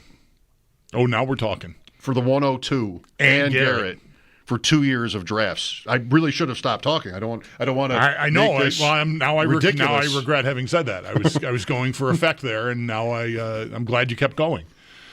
Yes. You'd like to see something like this happen. I knew the opportunity to turn you into the atrocity that the firstpick.com thing eventually became, because in that exercise, how many years ago was that? It was before Josh Allen, isn't it? Yes. Yeah, because it was the Mahomes year. I remember him being like a 4th round pick in that thing. Yes. When we were doing it in March. Or even earlier, but it was always just trade. I have pictures on my phone still of those hauls. I'm drafting 25 players for the Bills and getting an A+. Easy game. 803-0550, Mike Schopp and the Bulldog. We'll be right back.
Welcome back. I will spare Bulldog the update on my second PFF mock draft.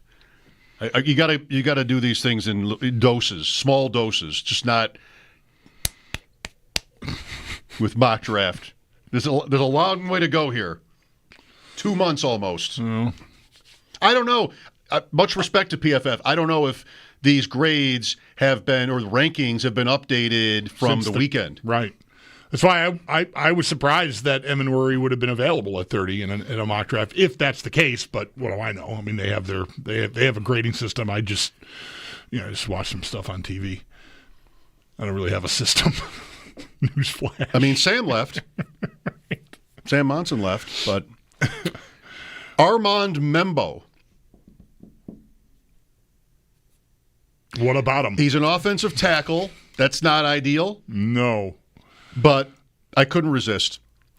I saw the one mock this morning. You picked an offensive tackle at 30 for the Bills? Yes. Are you trying to better? A minus.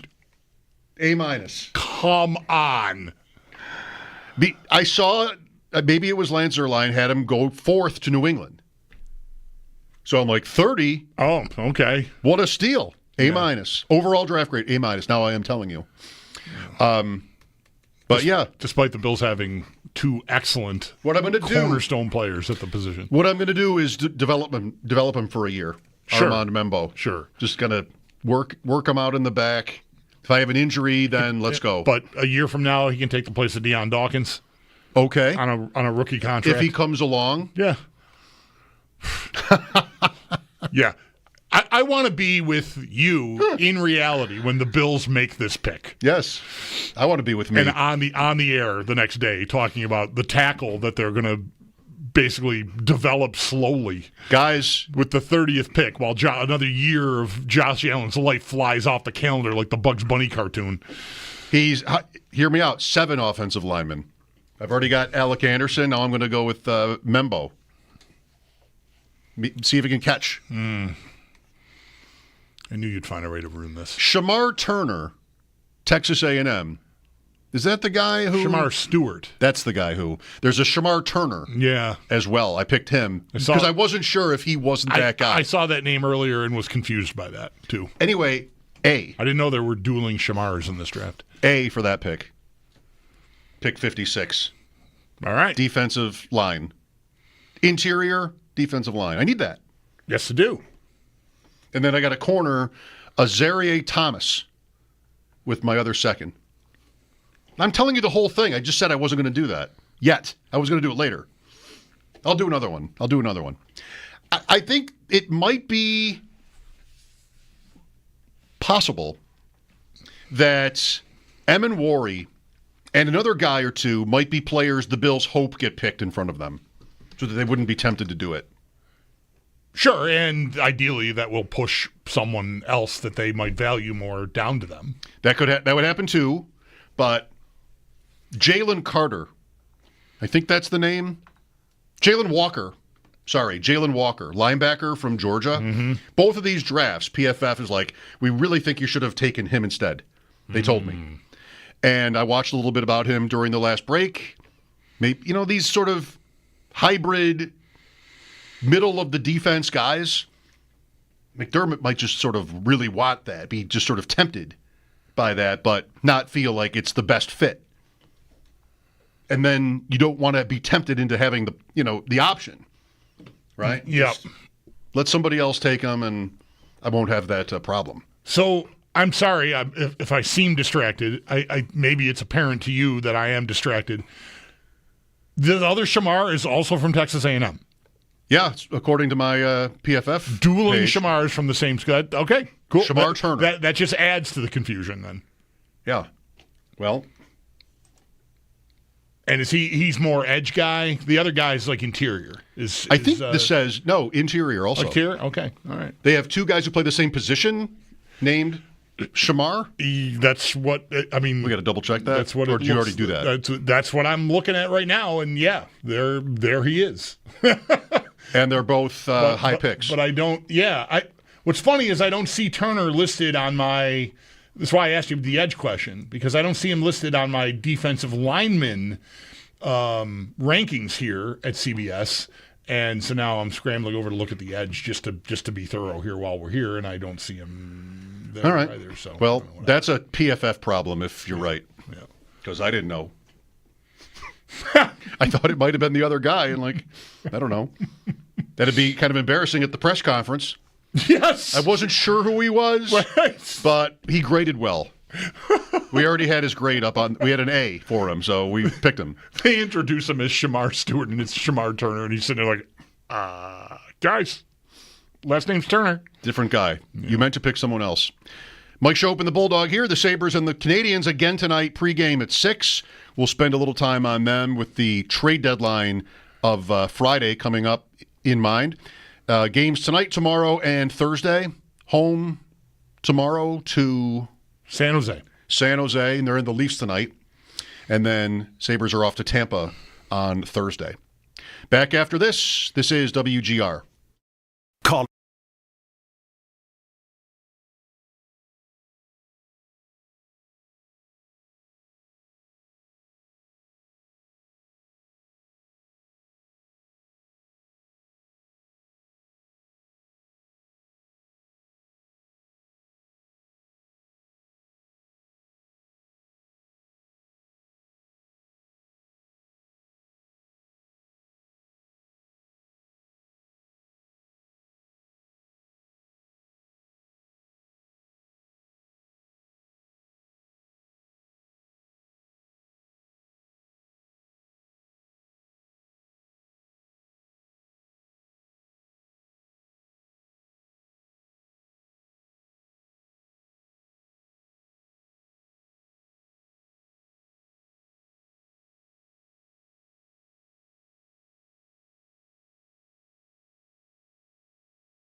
Period of NFL free agency will be well underway, and in preparation for that, a number of teams have made roster moves today, including the Eagles. They are releasing six-time Pro Bowl cornerback Darius Slayton. He is going to be designated, though, as a post-June 1st cut to save them $4.3 million. And then a busy day for Cincinnati. They're moving on from guard Alex Kappa. It's going to save them $8 million on this year's cap. And then tomorrow is the franchise tag deadline. So with that, the team has officially franchise tagged wide receiver T. Higgins for the second straight year. This year's tag will cost them $26.2 million. And then over in television, Jimmy Johnson did announce his retirement from Fox today after 31 years as an NFL analyst. To the Sabres, they are in action tonight, getting ready for a back-to-back. They're in Montreal to take on the Canadiens, hoping to not fall to 0-4 against Canadiens this year. Pregame at 6, a 7 p.m. puck drop. And then 5 other games tonight in the NHL. 6:30 sees Washington host Ottawa, and then 2 of the games at 7. Islanders are at the Rangers. And then Florida, they host the Lightning. One note on that, Florida star forward Matthew Tkachuk is going to miss the rest of the regular season, with general manager Bill Zito saying the team hopes to have him back for the playoffs. At 7:30, the Maple Leafs have the Sharks in town. And then finally at 8:30, Chicago hosts the LA Kings. That's your Paddock Chevrolet Sports Update. Paddock Chevrolet celebrating 90 years of business. I'm Zach Jones for WGR Sports Radio 550.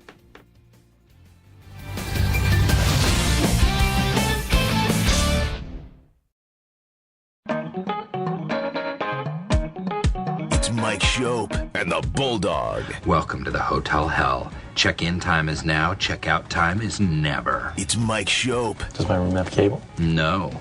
And the sheets are made of fire. Can I change rooms? Sorry, we're all booked up. Hell convention in town. And the Bulldog. Can I have a late checkout? I'll have to talk to the manager. You're not the manager, even in your own fantasy? I'm the owner. The co-owner. With Satan. It's Mike Schopp. Okay. Just so I understand it, in your wildest fantasy, you are in hell, and you are co-running a bed and breakfast with the devil. And the Bulldog. Yeah, but I haven't told you my salary yet. Go. $80,000 a year. On WGR Sports Radio 550. When was the last time you thought about, as we've called it in the past, the quarterback carousel? Like, at the present time. Every day. Every day. I think about it every day. Yeah. Do you think you would do well No. trying to predict what teams are going to do? I'm really having a tough time this year. Yeah. I don't know how seriously to take Aaron Rodgers staying in New York to quarterback the Giants instead of the Jets, for example. To me, I just think that sounds like a crazy thing to do, but the owner might be breathing down their necks. If I'm Joe Shane and Brian Daboll and I've got a stay of execution for all intents and purposes, like they could have been fired this year, but they're going to keep going. That's my move. That just seems really risky, I don't know. Maybe Rodgers, the experience with the Jets, maybe he doesn't have to bring Alan Lazard and Bakhtiari and he never got to the Jets, but he doesn't get to bring the whole posse with him because he hasn't earned that anymore, and so a team can avoid the caravan maybe. But that's my starting point. But it would be Adams, though, it seems. On the Giants? Wherever he goes. It sounds like Adams will go wherever Rodgers goes. I got you, yeah. So maybe it won't be Randall Cobb anymore, but it'll be Devontae Adams. Right. So that I'm struggling with that. Kirk Cousins. Are the Falcons really going to hang on to Kirk Cousins as a $30 million backup? Maybe. They'd rather not. Right. So I don't know. Where in the world does he go? I've mentioned him as a Jet possibility before. I just think that would be hilarious if the Jets did that. But that's the thing. I'm having a very hard time placing guys. I just don't think there's with Stafford now. Stafford moving would have been exciting because then he's talking to he's going to the Giants. Darnold goes to the Rams, and that you could feel pretty certain about. But now that he's staying in L.A., I don't know where the landing spot is for Darnold, and it's just everything. I just don't have. I'm not dug in on anything really with the quarterbacks where they're going to go. Well, it's hard. I guess I want to take the Giants-Rodgers idea seriously because, like, as soon as Stafford announced, there was the next report, like, they're going to move over to Aaron Rodgers. But always the number one thing is what? What are the incentives? What are the team incentives? This is where I think the Browns are different, and I've had arguments about this, than the Giants. You said it already. The Giants have to pick the player they think can win them the most games this year, which is a terrible spot to be. Mm-hmm. You're drafting third, right? I mean, you should want to draft a quarterback if you can, and you might have a chance to do that. Not definite. It's not the best year for it either.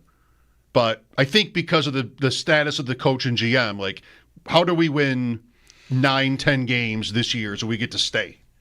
And that's not great. Right. If your draft idea is reaching for a guy that doesn't deserve to be drafted where he's getting drafted, like, you're not going to get your hands on the top guy. And you could. Well, okay, if you move, sure. Or if you move, right? But, right. I feel like the Browns or the Titans, somebody's going to take, or somebody's going to trade. Yeah, maybe you could.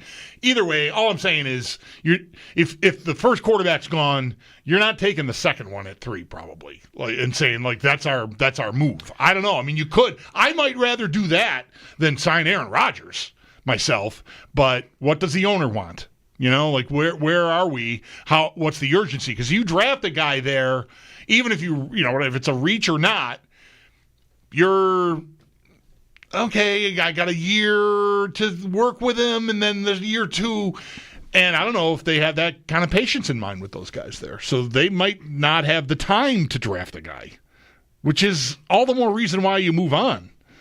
From your coach and your GM. Yeah. If you don't want them to draft a guy and give them that time, then what are you doing? Well, who knows what they're planning to do or what they thought maybe they could do with Stafford. That would have been live. So, yeah, like, what is their incentive? I think it's short term. And where does that leave the Giants? Rodgers, Cousins. It's all pretty hilarious. It's all, which of these ideas would you expect to work? Jameis Winston, Russell Wilson. So the Jets, it's so funny that it's the Giants and the Jets again. Mm. They're both nowhere. And the Jets have this too. They just don't draft as high, but they already had Rodgers.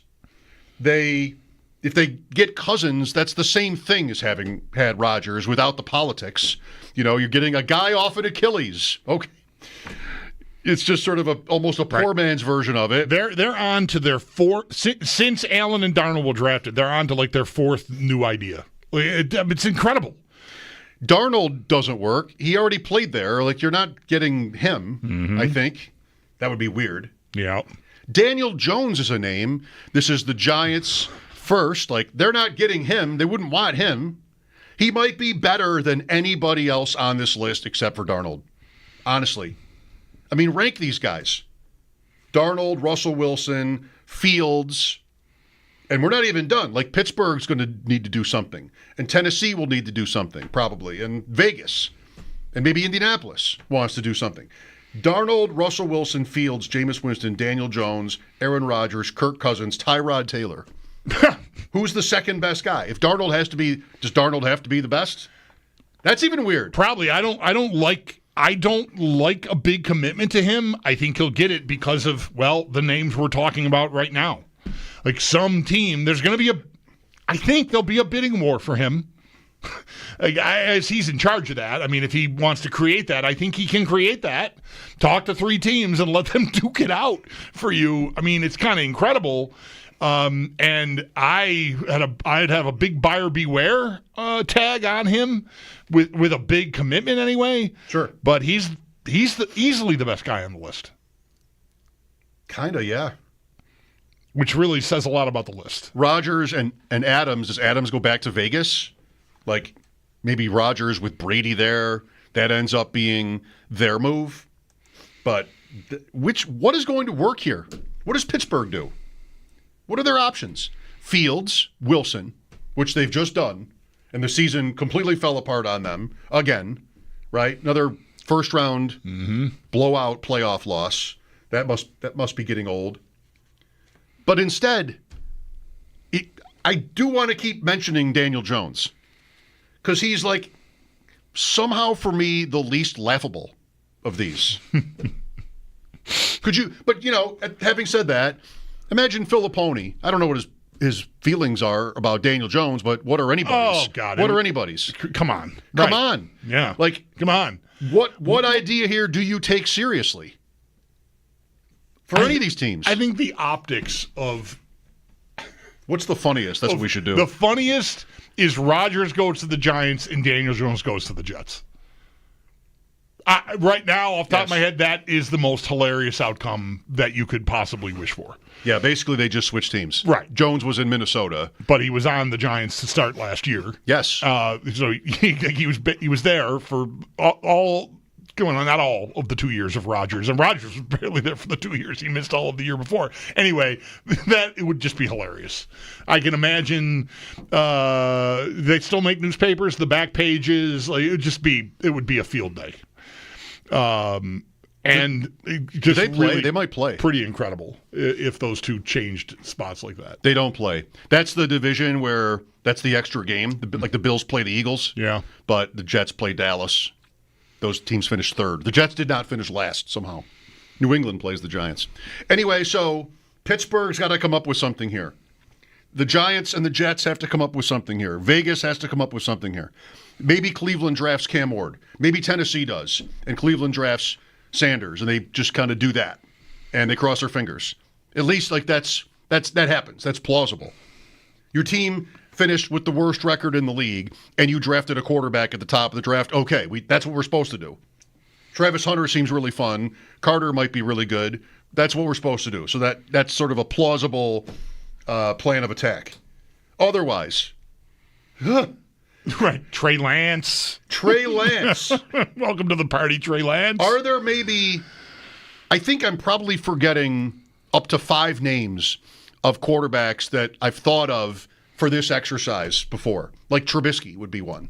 Somebody that, how much worse are you doing with him than an ancient Rodgers, Cousins broken down, couldn't move. But yet, like, somebody's going to want to do that? What options do they even have? Is Taylor Heineke one of these people you haven't thought of? Like, he's on this list. Minshew.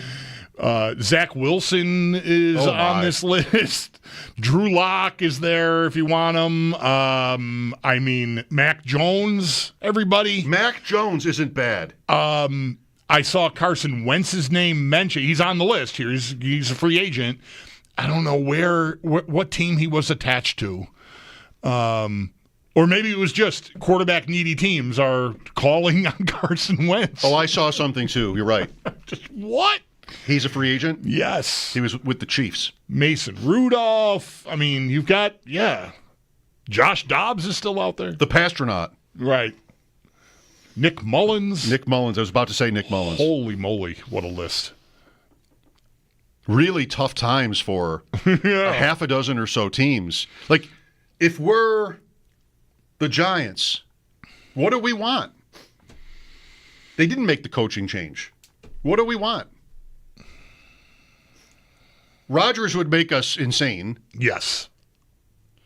Fields, I know what you're going to say. Like, Fields is not believable. He's not any good. He's not any good. I think, people tell themselves a story when it comes to Fields. Right. Highly rated, still young. On this list, he's credible as an idea because the list is so crappy. Like, you might, I walk onto the lot and I'm looking to buy something. You might talk me into Justin Fields because everything else is scratched and dented and like there's steam coming out of the radiators. What am I doing? So at least him, it'd be like, well, the right coaching, like something, you could talk yourself into it because there has always been. There's a reason guys get chances. I mean, there's been high-end talent, both, of course, running and even throwing. It's just not on display on a consistent enough basis for me to trust that he's going to be good. But it's possible he puts it all together somewhere. That's the bet you'd be making. And on this list, he's not the most laughable. There's a lot more guys on here that I'd laugh harder at, for sure, than Justin Fields. I don't think it's going to work, but what's again, Russell Wilson?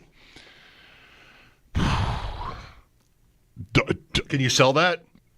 Could the Raiders? I can't even say it. Hayden Wink's a really sharp guy from Underdog, and I might have thought this before, but he tweeted it that Jones to Indianapolis that makes sense. Indianapolis is tough because they have Richardson, who's only 2 years in and very athletic. There's still some hope for Richardson, but he completed like half his passes or something abysmal. So they'd want, and this is how they've been talking, they'd want a veteran backup to compete with him. But they kind of just had that. I don't know if Flacco ever competed with him, but he replaced him. Yeah. And I think this time you'd want somebody better than Joe Flacco, which isn't saying nothing. I mean, he was a Super Bowl MVP in his day. You'd want somebody better than that to accomplish what you want to accomplish, but not somebody who would have to start. Like Darnold doesn't work because Darnold would have to start, right? If they did that? Yes. So yes. And style-wise, like Daniel Jones is not the runner that Richardson can be, but he can run. You at least could have them competing on a somewhat level, like same offense. Like Flacco is it's a whole different team you're putting on the field if he's your quarterback versus Richardson from a athleticism standpoint. Again, Jones, I know he fell in the open field on that run 3 years ago, and it was hilarious, and we all laughed. But yeah, it was kind of like a 90-yard run. Yeah, but he can run. Yeah, he did run away from a bunch of people and then tripped. So that's how it goes sometimes. But he, like, style-wise, that makes sense to me, too. You kind of have to do – some of these teams might have to do two things, like the Steelers did with Wilson and Fields, where one guy alone – you can't sign Daniel Jones, Raiders, for example, and stand there and talk about, like, you're excited about your future. He's our quarterback. Right. You can't do that. So you'd have to have someone else. Maybe a key to this is that second tier of rookie quarterbacks like Dart, where the Raiders, again, say, sign a veteran and draft Milroe in the second round, something like that, or Dart, whoever it is, the Syracuse kid. Maybe he doesn't have to be the second round, but somebody else that you can put with the veteran nobody wants and pass that off as, like, this is people can't argue. Like, this is the best we could do. We're going to work on this guy, and next year he'll have a real shot at it. Having two guys gives you an out, I think, as an organization. If it's one, come on. I mean, you're going to have a backup. Right. Yeah. I think almost. I think Cousins. Well, Rodgers. Rodgers and Cousins. And then Darnold. And I think I'm done. And it's not to say I don't think Rodgers or Cousins are good ideas, but they're credible enough. And so Darnold obviously is too, where that's your move, that's your guy. You're having the news conference. He's got the jersey. Here's the owner. Everybody posed for the pictures. Okay, great. We're done. Beyond that, and it's only three guys, there's not another name here that I think represents, here's our starter. Like, that you're going to win the news conference. What percent chance would you put on Mac Jones starting in week one for somebody? Is it higher than 10%? Maybe, because of all this? Is there any other team that we didn't? Maybe. I mean, apart from an injury, is there any other team that you wonder about who they start? I don't think there is. New Orleans is going to start Carr. Right. Seattle, I think, will draft a quarterback fairly early, but they'll start Geno. Yeah, no, it's who's the list is Jets, Raiders, Browns, Tennessee. You can put Tennessee there, but they at least, like, it wouldn't be stunning if Levis was their guy to start the year. No, that's right. If they draft a defensive player at 1, you'd assume Levis, and they could add one of these backups. And then the Giants, that's it in the NFC. Then Pittsburgh and Indy I put. Right. Indy will have somebody to compete with Richardson. Right. Pittsburgh needs a guy, yeah. It's just interesting and kind of funny how some of these teams, one of the names from column A might be the best name, but they were already on that team. Like Wilson and Fields is the past for the Steelers. Right. Rodgers with the Jets, that's not going to happen. Darnold with the Jets. Daniel Jones with the Giants. And in a way, even though it's a different team, Wilson and the Raiders is sort of like that because of Pete Carroll in Las Vegas now. It just is, it's a little odd. Like, we're going to do that again? I didn't think of that. Like that. That makes him more or less likely for the Raiders. I think maybe less. Less, yeah. That's what I'm saying. Like, I think he's almost disqualified. Then I have to be right. That's just my initial read here is that would be a weird fit. You're right. You're saying like there's basically the same thing, even though it's a different franchise. Right. Wow. Man, this is weird. I mean, there always is movement, but some of it seems like it's kind of pretty easy to figure out and exciting even, but not this time. Yeah, the bottom line here is, we've been talking for 20 minutes or more here about this. I don't like anyone for any team anywhere ever. They're all bad ideas. There's only bad ideas. Usually at this time they're like, oh, I think this guy will go there. That makes sense. Yeah, I see a fit. This year it's just, bleh. It's not a good idea only in the Ideas. batch. Yeah, only bad ideas. 803-0550, Mike Schopp and the Bulldog here. We've got the Sabres tonight at Montreal, trying to get them back for Saturday's loss. Pregame coming up at 6. This is WGR.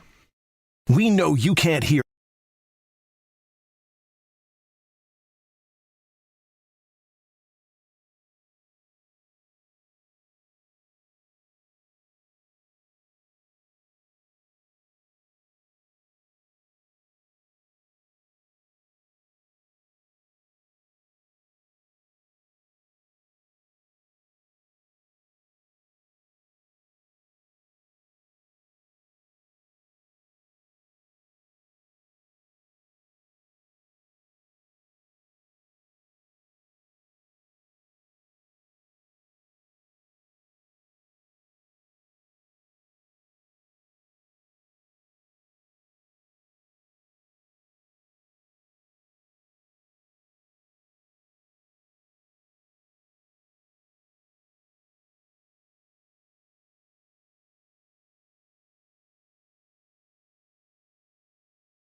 WGR Sports Radio 550. Now, Paddock Chevrolet Sports Headlines.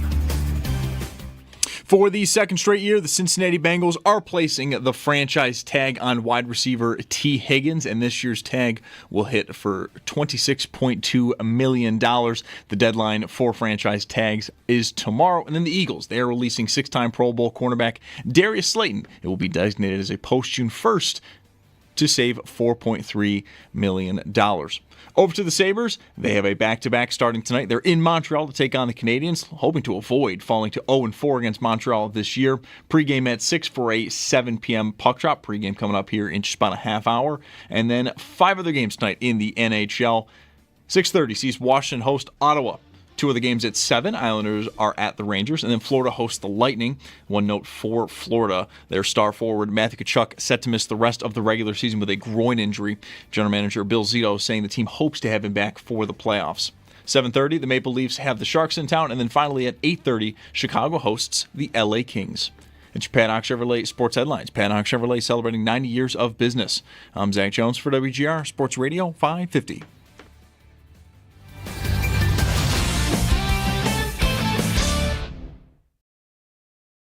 I've made an extremely difficult decision. I've been thinking about it for the last 4 or 5 years, and I've decided to retire from Fox. And I'm going to miss it. I'm going to miss all the guys, and I'll see them occasionally.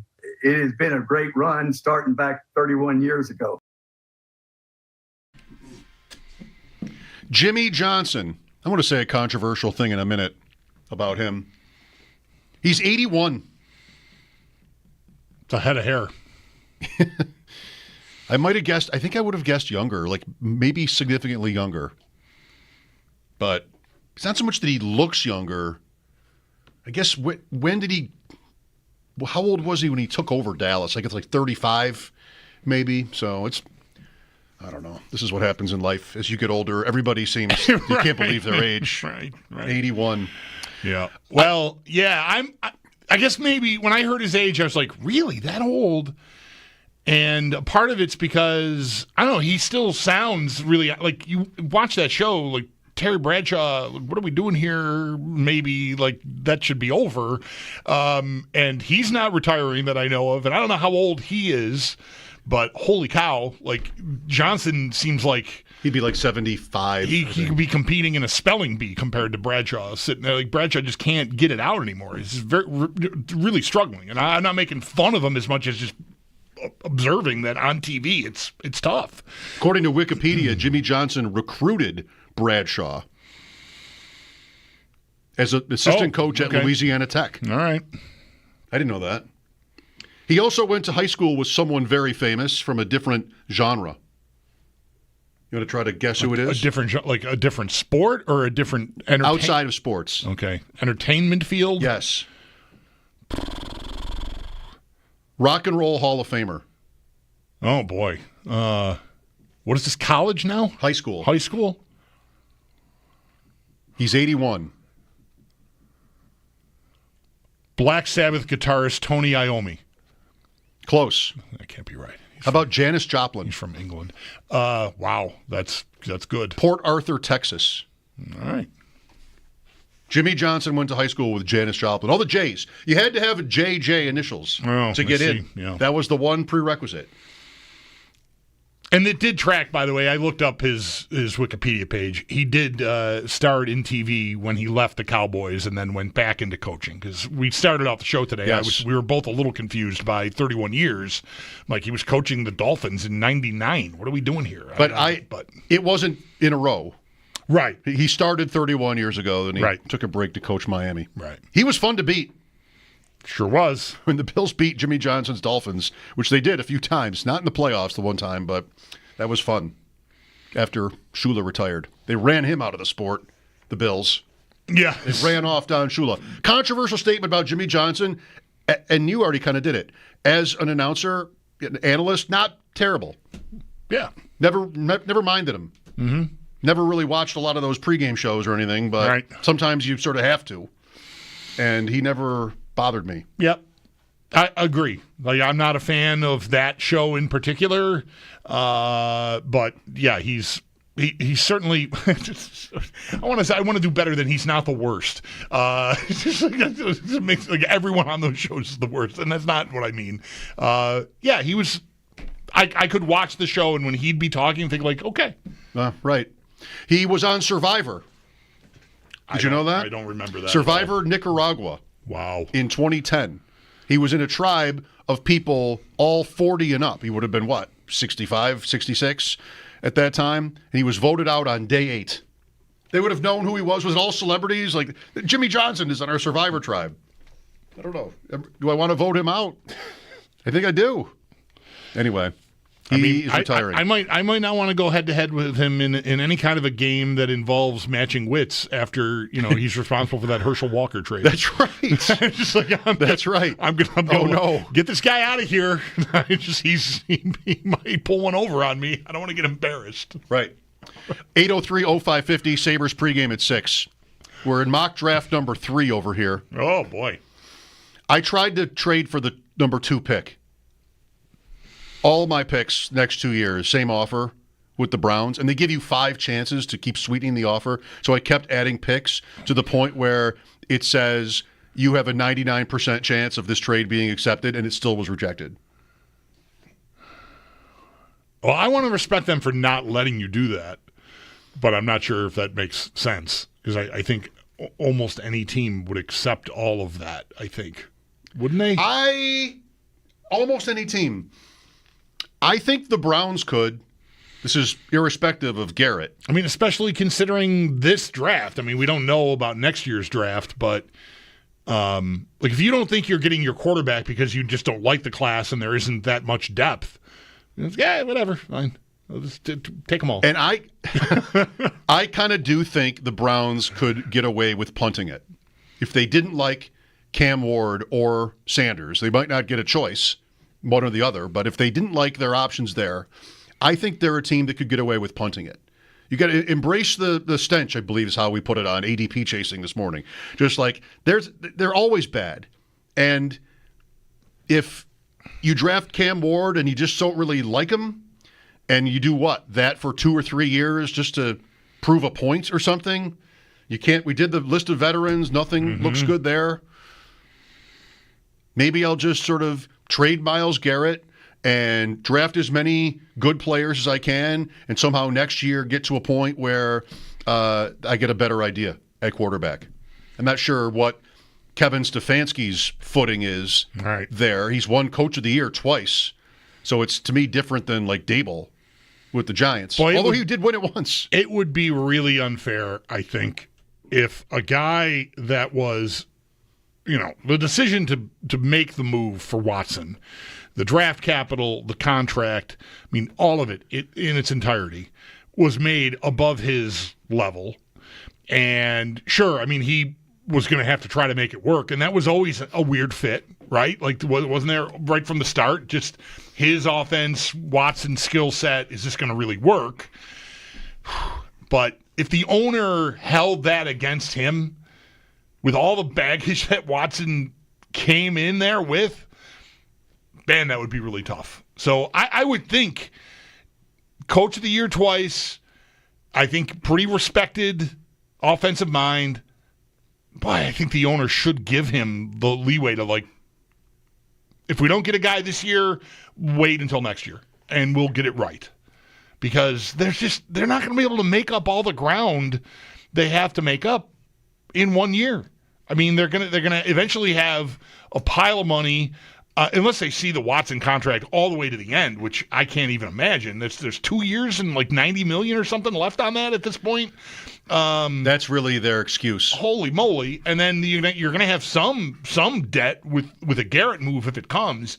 Like you got to kind of just not just punt a draft, punt the next year, which I think is what you're saying. Like just give him the time, because judging him on this, I mean, the Watson move has crippled the franchise to such an extent that one of the best players in the league wants to leave you now. That's not Stefanski's fault. He's just circumstantially, he's in the middle of it, and he couldn't make Watson work whenever he was healthy for the I don't know, 5 or 10 minutes of his Browns career where he was healthy. It was always the shoulder and then the Achilles and then Achilles again. Oh, my gosh. None of that should really stick to him, I don't think, the coach. I don't say that it won't, but I just don't think it's really fair if it does. If it does, he'll be hired somewhere else. Yep. I don't know if it'll be in the proverbial 5 minutes after he's fired, but I would think his resume is probably good enough. Sabres and Canadiens tonight. Pregame coming up in about 20 minutes. The Sabres lost to Montreal on Saturday, so that's 2 in a row, and that's not allowed. They told us 2 in a row would not be allowed, unless one was in overtime, which was not the case. Right. Would not be allowed. 3-1-1. What is it, 4 times then win your last 3 games, or was it 5 times originally? I think it was 5 times. 5 times. 28 games. So, yeah, it's going to be tough now, but it already was. Facts. We'll talk to Paul at 6. Mike Schopp and the Bulldog. Stay tuned. This is WGR. More of Schopp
Shout out to my friend Jesse.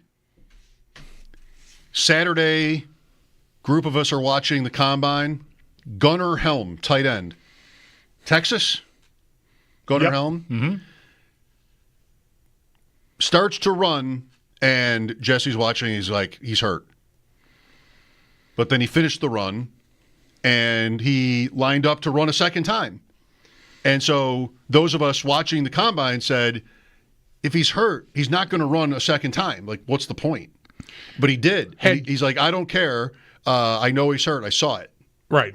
So he noticed the player. It was like kind of a false start, I guess. Right. He got hurt on the false first start. attempt, and then he went to slow down, and he turned his right ankle pretty aggressively, it looked like. Yes. So ends up scoring very badly because of this injury, but I don't know how many people knew he was hurt.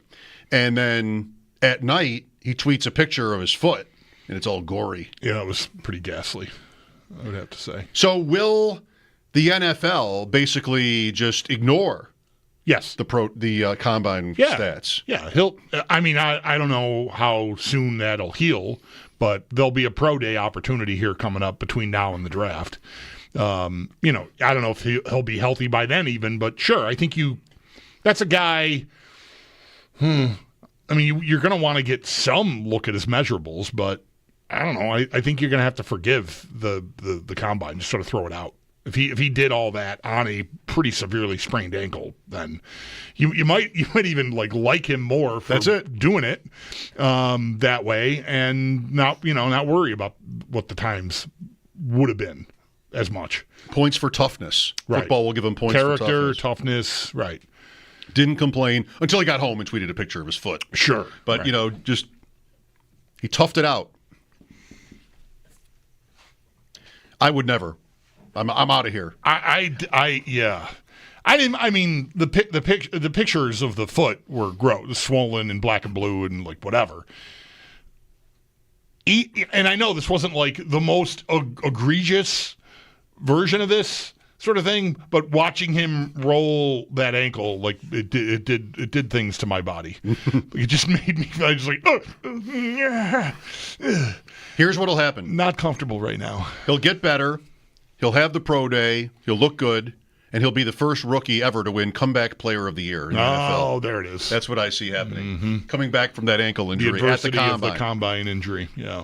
Worked up his draft stock, made a team, and scored 4 touchdowns on 38 receptions to win comeback player of the year. Tight end is kind of interesting this year, if it isn't ever. I mean, we can always pretty much say that about in position, but just with the Bills, like, I'm not even looking at it. Harold Fannin Jr. is a polarizing prospect, really athletic, out of Bowling Green. Had a tremendous college career production-wise, but not everybody likes him. And, the Bills are probably not going to be drafting a tight end. Is that safe? I would be surprised if they drafted a tight end, yes. Unless they do something between now and, I don't know, like next week is the ramp-up, the tampering period begins next Monday, Wednesday, the market opens. Unless they do something dramatic with Dawson Knox.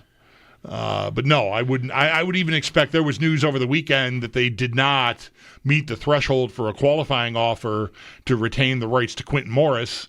Reading Sal on that, if you didn't see it, like, not a big surprise. They've done this with other players that are sort of in that realm. Like, no, we're gonna pass on the qualifying number to retain his rights is too high. Cooler heads will just, we think we can retain this player for less, and maybe that's the outcome. And if they get that and don't do something with Knox, they have a developmental guy in this Davidson on the practice squad. Zach Davidson, yeah. So I don't see them doing anything at that position. Yeah, Knox came to my mind when the season ended. Like, that's a big cap number here, and maybe they're going to have to figure something out. But then McDermott went and just praised him, the next day after they lost in Kansas City. And I remember bringing this up to Sal, and Sal was like, I doubt it because of what the coach just said. I wasn't even really aware of it. Yeah. So that would be strange if they made that move. But numbers-wise, I think, you could justify it. Maybe the less dramatic, like, what do I mean when I say dramatic? Releasing the player. Less dramatic, redoing the contract. Lowering the cap number, kicking some of the money down the road. I could definitely see him as a candidate for that between now and next Wednesday. Knox. And Allen will get a new deal. I can't believe he won't. Yeah, I don't know how soon that'll happen, but again, if they want to make as much room as they can, and his redone deal is a part of that, then maybe we should be on watch for that between now and Wednesday. Next Wednesday, I should say. Make sure. Next Wednesday is the deadline, 4:00. Right. Circle it. New league year, free agency opens. Monday, we'll have, once the legal tampering period begins, the deals will start getting announced. That's been happening the last few years. So there'll be news, I would say, by this time next week. Yeah, I would think so. The Sabres are in Montreal trying to keep their season alive, basically, at this point. Now they've lost a couple to Carolina and then the same Canadians on Saturday at home. Paul Hamilton will join us at the top of the hour after sports, and we'll set tonight's game up for you then. Mike Schopp and the Bulldog here, WGR. Never miss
Open the Bulldog this afternoon, 3 to 7 p.m. on WGR Sports Radio 550. The radio home of the Buffalo Sabres. WGR Sports Radio 550 and WGR550.com. This is a Paddock Chevrolet Sports Update. Buffalo Sabres pregame coming up next, and Paul Hamilton will join the show right at the top from Montreal as the Sabres take on the Canadiens tonight, looking to not fall to 0-4 against Montreal this year. Puck drop at 7 p.m. We do have 5 other games in the NHL tonight. 6:30 does see Washington hosting Ottawa. 2 other games at 7. Islanders are at the Rangers, and Florida hosts the Lightning. On that note, the Panthers star forward Matthew Tkachuk is set to miss the rest of the regular season. General manager Bill Zito saying the team hopes to have him back for the playoffs. He's dealing with a groin injury. At 7:30, Maple Leafs have the Sharks in town, and then finally at 8:30, Chicago hosts the LA Kings. Over to the NFL, we are exactly 1 week away from the legal tampering period being underway in free agency. The Eagles released 6-time Pro Bowler cornerback Darius Slay. He is designated to be a post-June 1st, so that saves $4.3 million. And then tomorrow is the franchise tag deadline, and with that, the Cincinnati Bengals have placed it for the second year in a row on wide receiver T. Higgins. This year, though, it is a $26.2 million deal. And then Jimmy Johnson, he announced his retirement from Fox today after 31 years as an NFL analyst. That's your Paddock Chevrolet Sports Update. Paddock Chevrolet celebrating 90 years of business. I'm Zach Jones for WGR Sports Radio 550.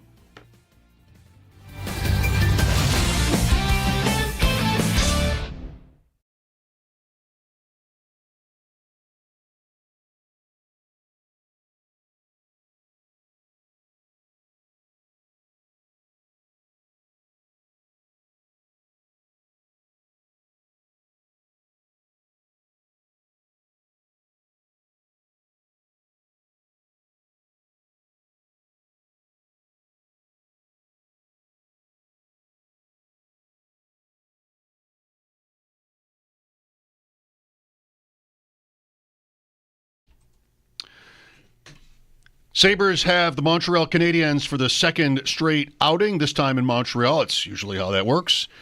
The Canadiens beating the Sabres 4-2 here on Saturday night, pushing Buffalo back to 10 points behind, second to last in the Atlantic Division. The Sabres go into action tonight 24-34, 53 points.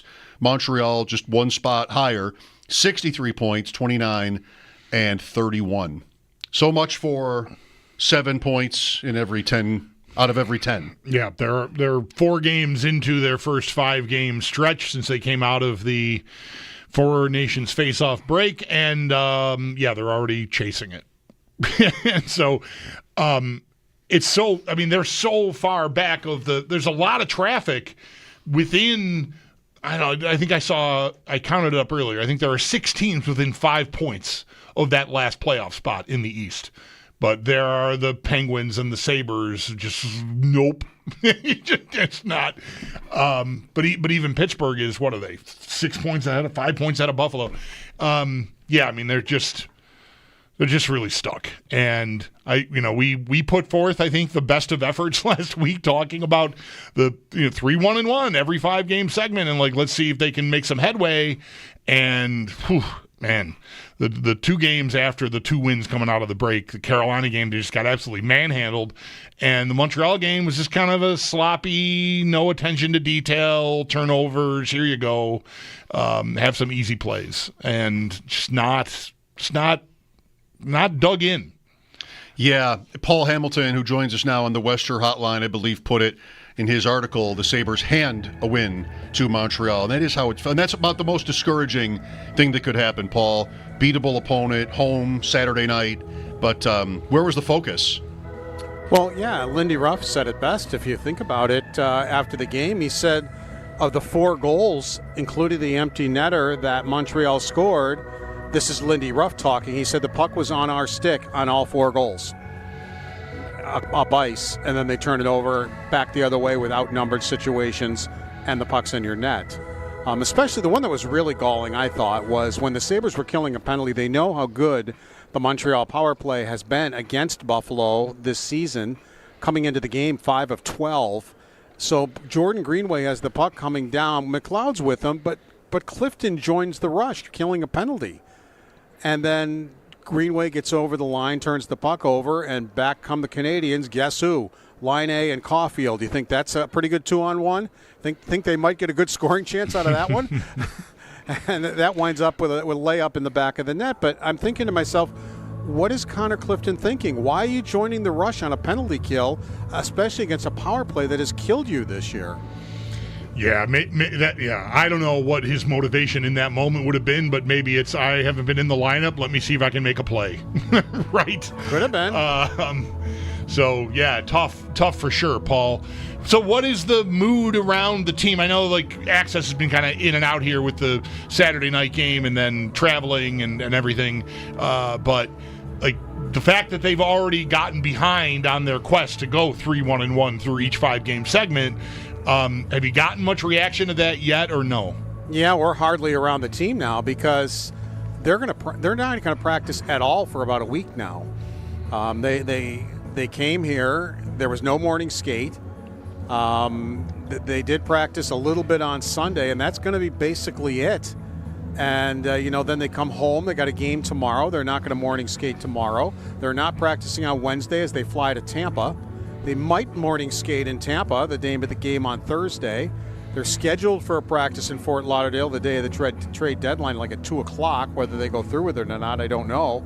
So, really, and when they don't practice, we're not really around the team. So it's hard to judge. It's hard to figure out lineups. The whole thing. They made Jacob Bryson available to me about 5 o'clock today, so I was able to talk to him for our pregame show. But he's the only player I've been anywhere near. Right. And they play Saturday afternoon then in Florida? Yeah, right after the trade deadline. So, practices are going to be few and far between for this hockey team. Even now when they're playing poorly, it's going to have to be video and that kind of thing for them to figure it out. They're not going to actually be able to go on the ice and, practice it. How much eagerness, if at all, do you have to see if they get around to putting Tage Thompson back at center, Paul? Like, I assume he's healthy, but maybe I'm assuming a lot by assuming that. I got why they moved him in the first place, and mostly I would say I've liked Kulich and given him some air, but I wonder if Thompson still isn't their best center and whether they shouldn't maybe find their way back to that before this year is completely over. Well, I think what Ruff was talking about there is Thompson has gone pointless in 3 games and 4 out of his last 5, but before that, he was red hot. I mean, he was scoring goals. He had points. I don't want to count him up on the air, but it's at least 8 or 9 games here, a point streak that he had, and he had 7 goals in that streak. So he was putting the puck in the net and really has been on a pretty good point streak. You have to go back to December 23rd, which is when the 13-game winless streak ended. And he's been on a heater ever since then until very recently, where, as I said, he doesn't have a point in his last 3 games and 4 out of his last 5. It seems, especially the last 2 games where they've played poorly, he has played some center. Lindy Ruff starts playing with the lines, and then he's at center, and then he's not. Then, he had McLeod at center, and then McLeod on the wing, and Thompson at center. So at least a little more than we had seen for. He was exclusively playing on the wing for a long period of time. And that, first it was injury, and second it was he's scoring. Right. And Kulich is a much better center than he is a wing. So let's just leave it alone and let Kulich play center and leave Thompson over there. But now that you look at it, Thompson's starting to slump. Paul keeping it together amidst ABBA Dancing Queen on that organ. I mean, that's just a tremendous, speaking of focus, that's a tremendous effort. We got some great slither here on the pregame show for, that's my father used to call that kind of music, was slither music. So. I've never heard that. Yeah, all right. Yeah. I would say the vibes are, Montreal does vibes pretty well. Oh, yeah. Well, you know what? It's going to get kicking pretty soon because it's Kiss night here. Oh. So that organ music you heard is going to change rather quickly. Let's hear some Kiss slither. Are Janet and Nick going to be there? Like, what do you mean Kiss night? We mean the band, not a radio station? No, I don't. Yeah, the band. I don't think the band is actually here.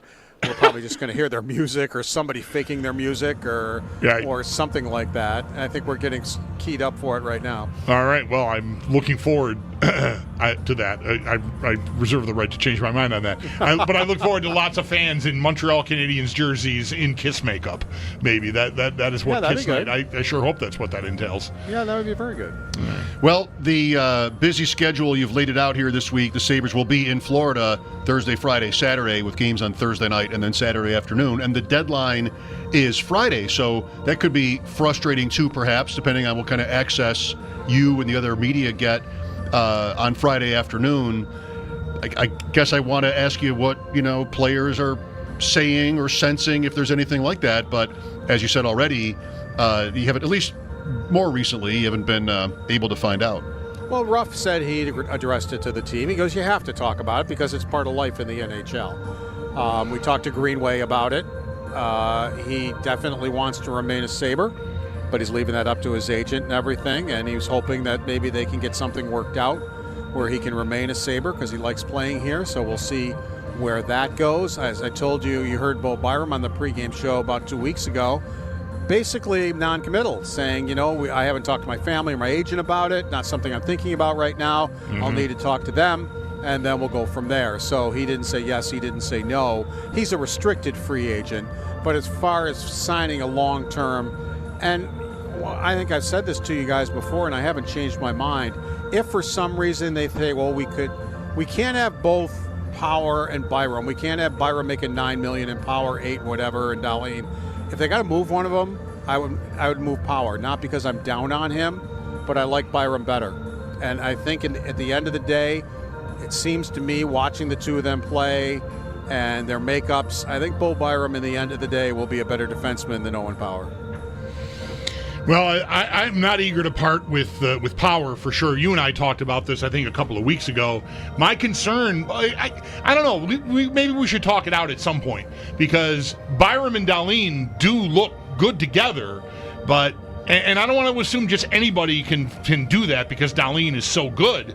But how much do I want to pay for a guy that gets good results when he's with Dahlin and is elsewhere? It's pretty tough. I mean, maybe I can find him a better partner if it ever comes to that, but I don't know. I still feel like I'd want to bet on Power developing more to become someone who can really carry a pair the way Dahlin is carrying that pair, I'd say. And you could be right. I'm not, I'm not saying I'm right on that. I'm saying if I had to make a decision now, I just think that Byram will wind up being the better defenseman from what I've seen early. And what is Byron, a year older than Power, maybe 2? So they're about the same age, but Byram has had the advantage of playing and winning a Stanley Cup. And I remember noticing him a lot in that playoff where I thought, wow, who's this guy? He is really good. And I thought he had a great playoff, but they had said, people to cover the Avalanche, that some of his regular seasons there haven't been real good. Right. But he did have a very good playoff when it mattered. I wonder, Paul, just what to expect here as this week unfolds here and we get to Friday. Is the deadline at 4 p.m. like it usually is? It is, and it's not the Sabres' choice to practice at 2 o'clock in Fort Lauderdale. That's what's going to happen. So we're basically going to be at practice just to make sure nobody gets hurt. There's no real sense in talking to anybody before it ends. I mean, we'll be a half hour to 20 minutes from the thing ending, and then we're just going to hustle over to the Sabres hotel where we'll be able to talk to Kevin Adams and Lindy Ruff. They'll be made available to us once it's all over and said and done. So, practice basically is going to be an exercise and, all right, let's make sure nobody gets hurt. Nobody's hurt. Let's go. There's really no point, unless they've made a couple of deals already. Right. There's really no point in going down and talking to the players before it's all done. Well, I'm really curious, whether or not. I mean, I know how these things often have gone. They can be non-events. There's the painting by numbers type stuff you can do. The UFAs, it's Yoki Haru and Greenway, despite his wanting to stay here, and Zucker. So we'll see about those guys. Last year, I don't think Middlestead and Byram, was that on the deadline day, or was that a day or two earlier? I believe it was 2 days before, right, if I'm not mistaken. So I wonder about the possibility, when I say painting by numbers, the stuff that if nothing happens by Friday, then maybe they move some of those UFAs for picks and do the best they can and whatever. I wonder about a trade as big or bigger than Middlestead for Byram last year. Whether that's out there for the Sabres, because it's it reads to me like, yeah, sure, people are calling me about Dylan Cousins, and people are calling me about J.J. Peterka, people are calling me about Bowen Byram, but if they're contending teams, they don't want to part with NHL players, especially young, cheap ones. They want to give you draft picks and prospects. And if I'm Kevin Adams, I mean, I don't have any time for that. So what am I left with? I'm left with maybe not doing anything, and I don't know, you can't really win there. I feel like they're kind of stuck, Paul. That's why Dreger said from the Sabres, he said exactly what you said today and tweeted out it might be a very quiet day for the Sabres because Kevin Adams is not interested in picks and that kind of stuff. That's not at all what he's interested in. That's what he's being offered right now. So, that trade that he made for Byram and Middlestat, that's not an easy trade to make, but he did it. A hockey trade on trade deadline day is not normally done. It's not easy, but it's been done. I mean, I think before that one, we had to go back to maybe the Cody Hodson trade right. to get a hockey trade by the Sabres on trade deadline day. So, he was able to pull it off, and I'm sure he's willing. Now, I've talked to people around the league that say some of the frustration others have with trading with Kevin Adams is you can kind of get the deal done, and then he's afraid to do it. And then it doesn't get done because he's not sure he wants to do it. And I guess that, talking to multiple people tends to be a frustration for others around the league. I can imagine. Culture Club, then Backstreet Boys. So we're still not to Kiss. I'm sure we'll get there. Made it to Kiss yet. Lineup tonight, Paul. What do we need to know? Lindy Ruff said he was not going to give his goaltender or the players in the lineup. We know that Zucker did not make the trip, so we know he's not playing. If I were going to take an educated guess, I would think this is James Reimer's game. He's going to play today or tomorrow. So I have no information other than my gut. And I just kind of feel that this is a Reimer game and tomorrow is a Luukkonen game. I hear you, but didn't Reimer play great in San Jose? And it's James Reimer San Jose revenge tomorrow. Could be. Right? Could be. So, I'd love to have San Jose be the team I want to get revenge against. It's possible anyway. That would be the one to pick. I was actually, I think we talked about this the other night. What day is today? Tuesday? Monday. I would have been talking. Yeah, I would have been talking to Brian. I'm sorry, not you. But I said, if it were me, I would have started Reimer on Saturday because he played so well in relief in Carolina. He was lights out. I would have played Reimer on Saturday, Luukkonen tonight, and Reimer on tomorrow. That's the way I would have done it, just because he played so well. And Luukkonen has been not awful, but not great. Just So you needed a win there, and I think if I would have gone with Reimer on Saturday. All right, our eye on the blue and gold is the entire roster because we're not sure who's going to be where tonight. Great Lakes Building Systems brings us that. We keep an eye on your business so you don't have to. Great Lakes Building Systems, our business is protecting your business. Paul, how about Montreal? They've been kind of obviously a problem for the Sabres here. I guess the Line signing has at least worked against the Sabres. I don't know how the rest of it's going for him and them at this point, but how about Montreal? Yeah, in 2 games against Buffalo, he has 3 goals and an assist. Overall, he has 14 goals and 24 points in 32 games, so that isn't fantastic. The one is their captain, Suzuki. I never really considered him a point-per-game guy, but here he is with 43 assists and 61 points in 60 games, and he's one of the NHL 3 stars of the week this week. So, he has definitely been an offensive threat for the Montreal Canadiens, and in 3 games against the Sabres, he has 7 points. So, he basically plays the role of Connor McDavid against the Sabres.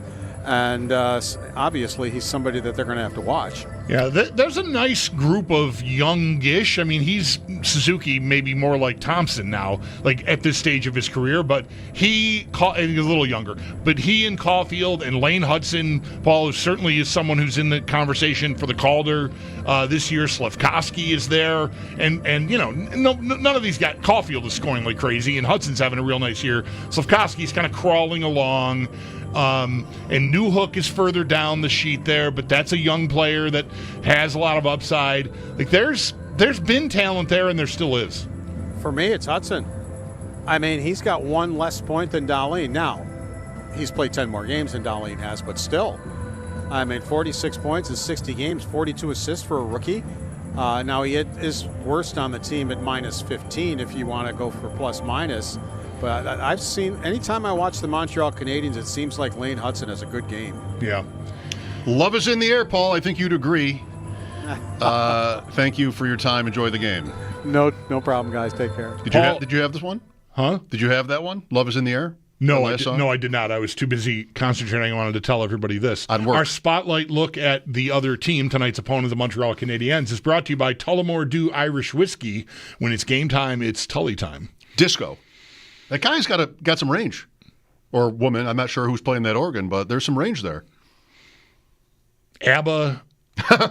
Culture Club, Backstreet Boys, and then John Paul Young.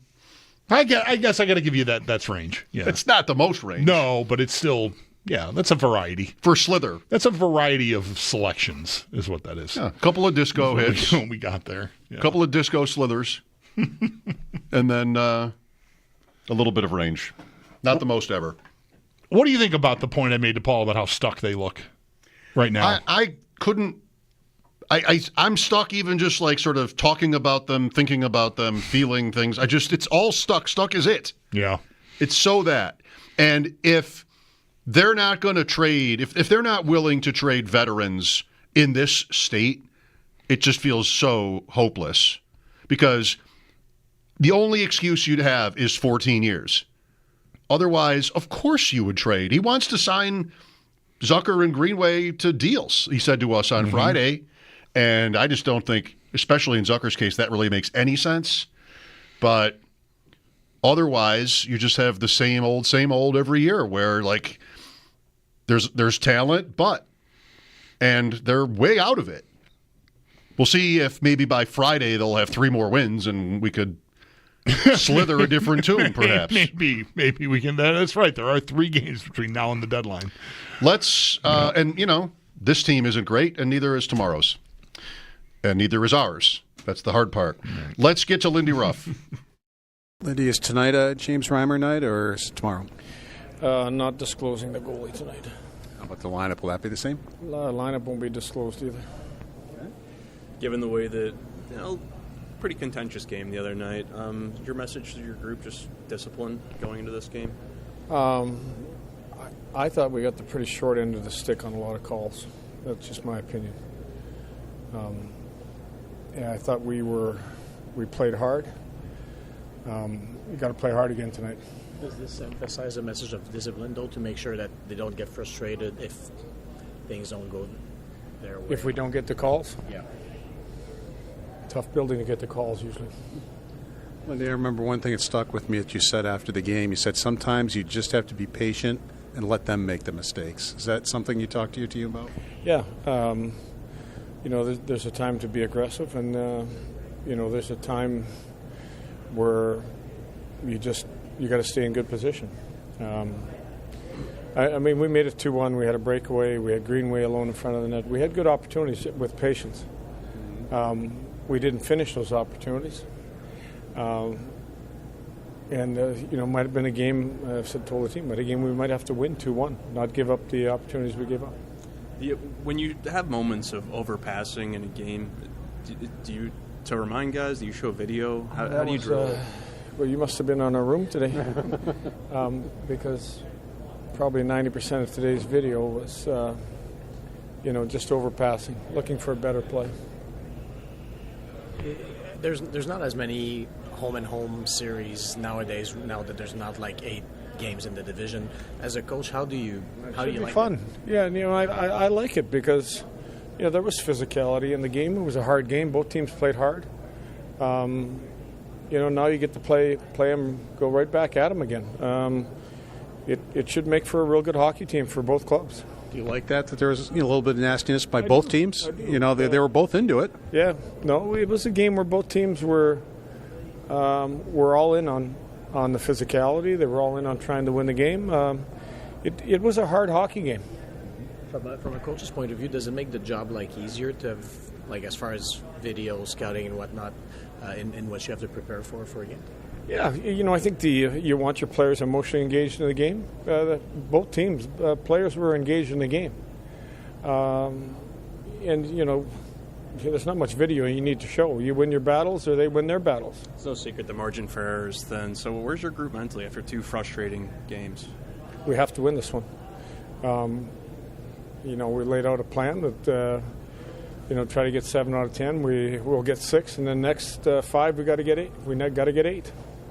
Is that how you sort of give value to an end of season? Try to have it's shorter. A picture that gives us a chance of realistically trying to get in. Thanks, Coach.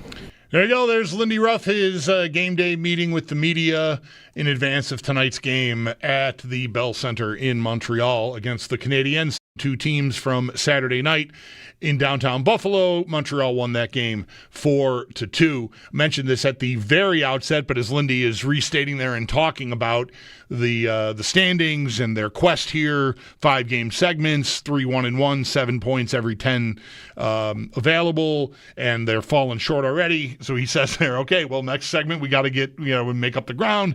The standings as they are right now, the Sabres are just far, far off of getting into a playoff spot. They're at 53 points. The final wild card right now is held down by Detroit, and that is 13 points ahead at 66 points.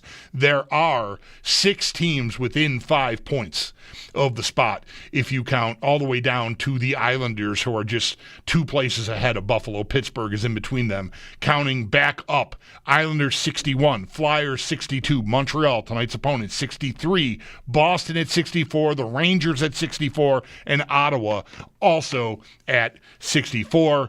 And they play Washington tonight, actually in a game that's going to start in about 10 or 15 minutes, a little early start time there. So it's in the East anyway, and especially in the Sabres division. I don't think anybody's tracking down Toronto, Florida, or Tampa. They're going to jockey for position here. Only 1 point separate Toronto and Florida at the top of that division, and only 4 separate Tampa from top spot Toronto, 78, 77, 74.